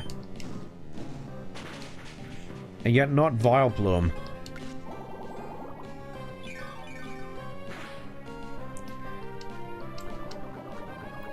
Yeah, I was expecting admittedly a little bit more oomph from Embers against Oddishes, but I guess not. It's kind of a shame, really. I was expecting a little bit more from Milk. Come on, you can survive the poison. You cannot survive the poison. Alright. More experience for Curlier, I guess. Truly becoming the powerhouse of the team. It's like, oh, you're gonna be so sorry as soon as Slack off evolves. You'll see, you'll all see. Unfortunately, I don't have any rives, so I'm gonna have to heal up until we get this last enemy, and then... Yeah, I'm definitely thinking we'll clear out the museum, and then we'll call it there. That seems like a good stopping point.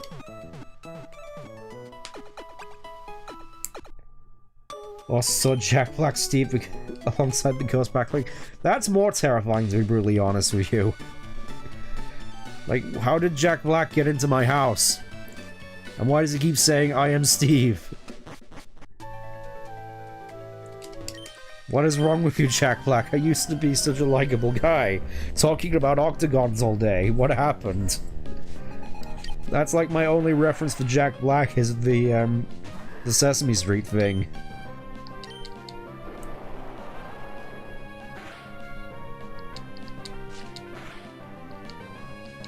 Alright, take care, Dennis.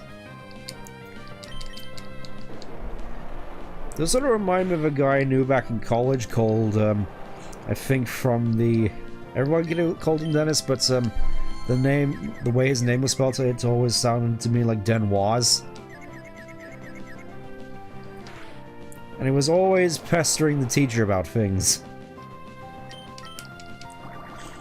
I mean, nothing really much happened, just, it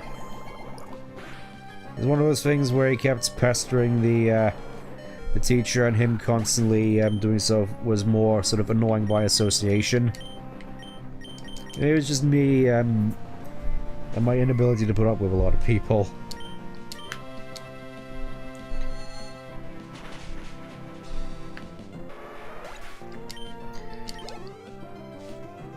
I suppose from then on it's more so the case that I just found the name Denoise instead of Dennis to be quite amusing, so apologies if that is, I end up just slipping into Denoise for some reason. Jack Black EXE.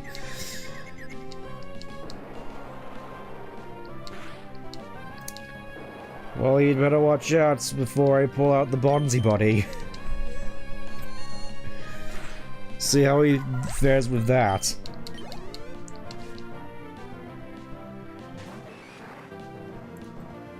I am led to assume that the level cap here is going to be like 24. So I don't have to worry too much about levels yet. Alright, give me your Sody Gogs. Those are some very nice inner tube sprites right there, I will say. Unfortunately, I'm going to have to buy all of these individually, but I'm going to be buying a bunch, as they are pretty much a direct upgrade from Super Potions, or at the very least, I'm pretty sure they heal as much as Super Potions, but cost half as much. Actually, I think it's more so the case that Super Potion heals 50, I believe, and Sody Gogs right here heals 60, so for half the price of a Super Potion, you get something that heals 10 hit points more. Why would you ever buy Super Potions? Yeah, just don't mind me, I'm just gonna get a whole bunch. When's the Hobby Pass gonna come into play? I'm just gonna put it... I'm just gonna say this right here, right now. I don't want to become the sort of channel who goes into creepypasta content. I was never really a big fan of it.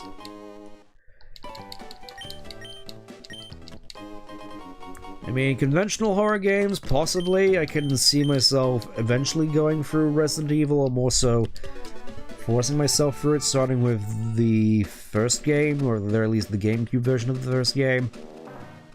We'll see. For now, though, we gotta go to the shipyard. Also, we gotta go to the Pokemon and not sell off all this stuff I've been lugging around.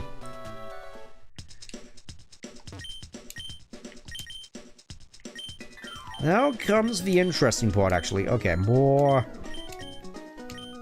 750 for all these items I can't use. That's a bargain. Easy free money right there. Just want to check if this works the same way it does in Fire Red Leaf Green. So, from what I recall, as I remember this more than the questions on my A-level maths quiz. Like, somehow I remember this, and not anything that I learned in college's sixth form. How does that work?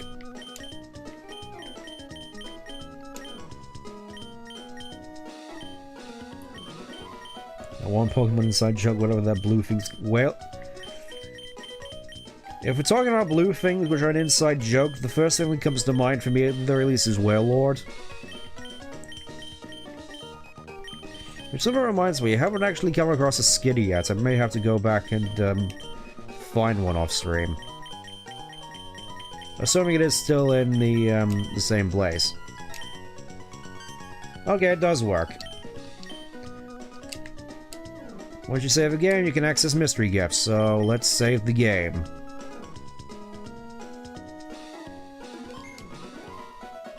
We have been at this for a while, and look at that, we already have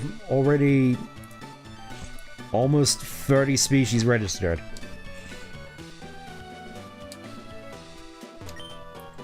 This goes here, and that goes there. What does this thing go? What about that doing? I can't make heads or tails of this. Oh, hi, I'm Doc. Captain Sword commissioned me to design a ferry. Oh, those are they Devon goods? This won't do. Captain Stone went off somewhere. He said he had work to do. Could I get you to go find Captain Stone and deliver that for him?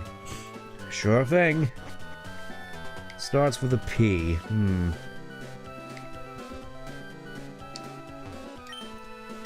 Yeah, just trying to think of... oh yeah, we got all the dolls for our secret base. I don't think we'll be dwelling too much in secret bases just yet. Let's have a look. Energy Guru.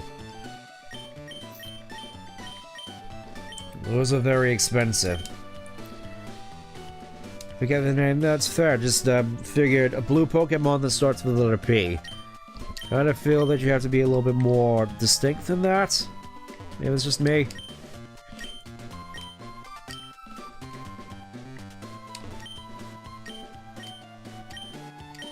The Turnberries? Oh yes, talking about the powder jar from Fire Red Leaf Green, so you can crush berries together and make medicines. Did you know? Got the name right here in case we wanted to get nicknames. And of course the battle tent. For the battle rentals. I think that might have been overhauled. I certainly know the battle factory was overhauled. For now though, we're just gonna go into the museum. And we still have to pay. Hey, what are you doing here? Me on the team Aquamama you thumped before, remember? Back in Rust Turf Tunnel. Here, take this, you have to forgive me. Okay, so at the very least I feel remorse. That TM, it suits you more than it does me, you goddamn loot goblin. Hope I never see you again, wahaha! I didn't have the 50 yen, so it took a long time getting by the receptionist. 50 yen for all things considered is kind of cheap. We, Team Aqua, exist for the good of all. We were told to assemble here, so we did, but our boss, the linchpin, ain't here. Running late, I see. What I learned here I can put to use in nefarious deeds. If our goons and bunglefingers were we wouldn't be here. Oceanic mini fact. Why is seawater blue? Light is composed in many colors. When light passes through water, most kinds of light lose color. However, blue light remains its color, making the sea appear blue. Why is the sea salty? Seawater contains dissolved salt in the form of sodium and chloride ions. These ions leach out of rocks and are carried out of the sea by rain. The concentration of dissolved salt makes the sea salty. Character voice. Your voice is very loud for me in a good way. Oh, that's good. $1 equals 150 yen, so that's like 33 cents. If I ripped off the stuff here, would it make me rich? I mean, then again, it would probably be adjusted for inflation, considering this is like 2005. Which is bigger, the sea or the land? The sea covers about 70% of the planet, the rest is land. The sea, therefore, covers more than twice the size of the land. A strange machine is rotating under a glass dome. Maybe it's for measuring the depth or something. I'm no oceanist. It's a sample of beach sand. Stones from mountains are washed down by rivers where they are chipped and ground down. They are reduced to grains and end up as sand on beaches. To think, this is around the time I was learning about the water cycle back when I was a kid. It's a sample of soil from the ocean floor. Over many years, the remains of life forms settle on the bottom of the sea, making sedimentary layers. By analyzing these levers, the ancient past is revealed. Oh, Vaporeon, right. That one. Well, I don't think we'll be bumping into any Vaporeons anytime soon. It's a fossil with wavy ridges on it. Soil on the ocean floor gets scoured by the tide. Flowing seawater marks the soil in small ridges and valleys. If this soil becomes fossilized, it is called a ripple mark. A red ball is bobbing up and down the glass vessel. This is an experiment, simulating a waterfall by using a ball's buoyancy. Waterfall in all capitals. A blue food is spiraling inside a glass vessel. This is an experiment to create a whirlpool artificially by using wind. This will become very useful for those working on Dark Isle, I'm sure. Submarine Explorer 1, a replica of the high-performance ocean floor exploration submarine. Submersible pod, a replica of a compact, unmanned pod for seafloor exploration. The Ferry SS title. A scale replica of the ship currently under construction at Stern Shipyard. Model of the Hoenn region. It's a miniature diorama of the Hoenn. Oh, I love dioramas. Where's Little Roots out on this? It's literally 3 buildings.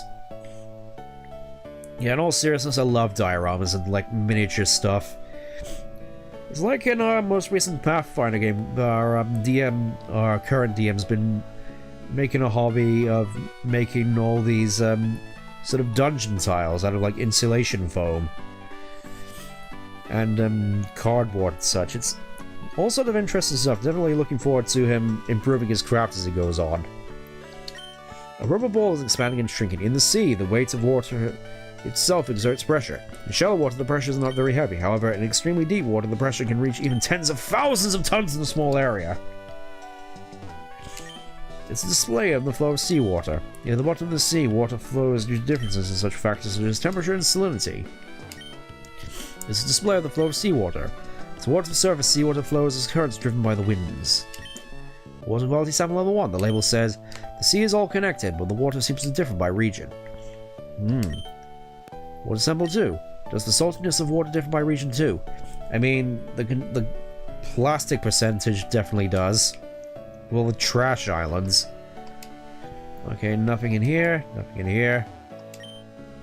Saint Anne. A replica of the luxury liner that circles the globe. And was promptly capsized in the middle of the ocean. I remember that episode of the anime. Yes, if you're looking for Stern, that would be me. Ah, those must be those parts I ordered from Mr. Stone of Devon. Thank you, that's great. We can prepare our expedition now.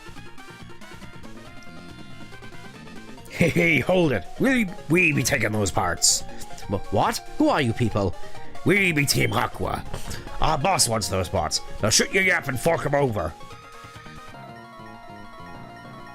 Time for more Team Aqua mooks. Hopefully they have more than just Carvanas, Pugianas, and Zubats. Well, we got a Carvana at the very least, so we're off to a good start. It's like, hey, these guys are supposed to be water-type trainers. Why aren't they using water types?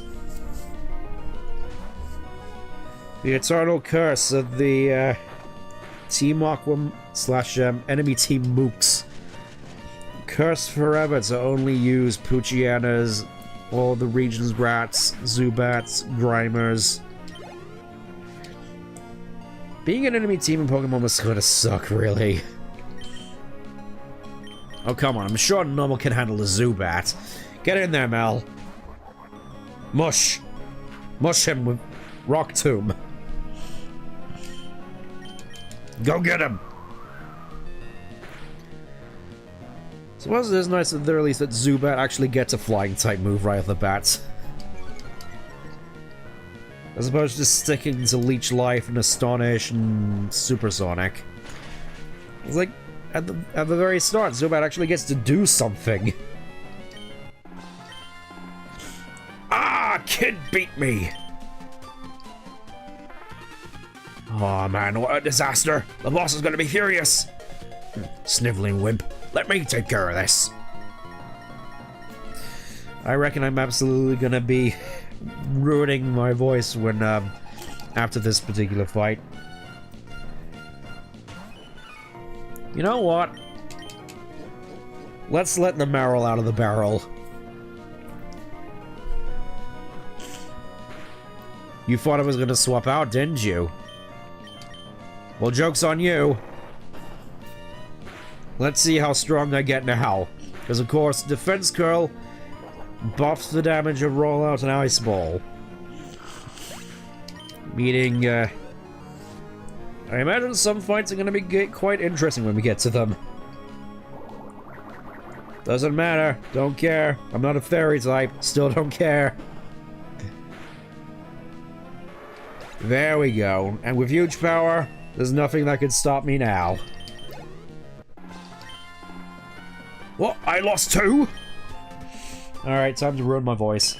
Oh hey, Marrow's actually evolving. Sweet. We get the bunny. Hey, Winmut. Just caught us just in time for us to get a bunny on our team. Arguably my favorite bunny aside from maybe the Nidorans. And Lopunny, and Cinderace. Good old Azumarill. Ah, I got termites in me leg. Now what, if we don't get them parts, we're in for it? Ah, I didn't count on being meddled with by some meddling kid. Here he is. I came to see what was taking so long to smash some parts. And you simps are held up by a mere child? He said simps. Back before it became a different meaning. We are Team Aqua and we love the sea. And I am Team Aqua's leader, Archie. Have you read me comics? What makes you interfere with us? No, you can't be. You're not one of them Team Magmas. Wait, that can't be right. You're not dressed for the part. You're wearing green for some reason. People, Pokemon, all life depends on the sea. Long ago, an ancient Pokemon saved people from devastating droughts. We believe it's wrong that such benevolent Pokemon would steal away. Team Aqua is dedicated to freeing this very Pokemon to help bring water to those suffering from drought. Don't you agree? What we're doing is a magnificent undertaking. Fine. You're still too young to understand our noble objective. But I warn ye, don't ever consider interfering with our plans again. The consequences will cost ye dearly. And don't ye forget it.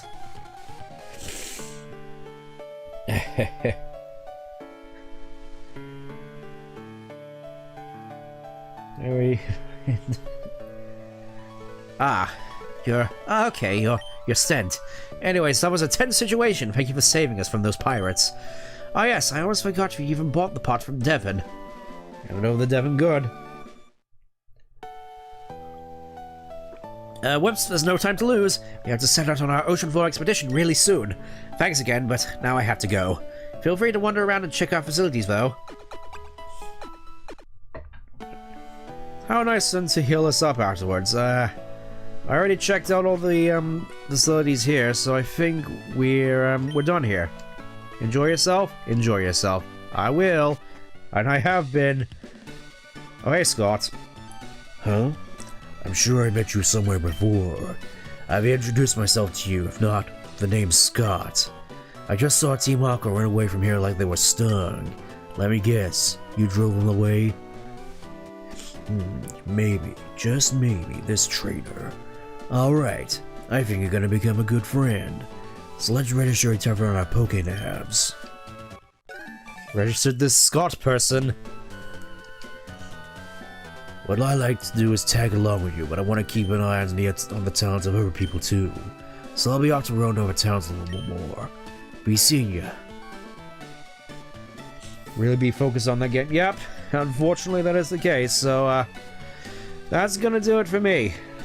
Tune in next week as we head north to Moorville and beyond, but until then, thanks for tuning in, and quite happy with the progress we've made. So for now, I'm gonna be going back to Granite Cave to find hopefully what I was looking for earlier, but until then, take care, bye bye.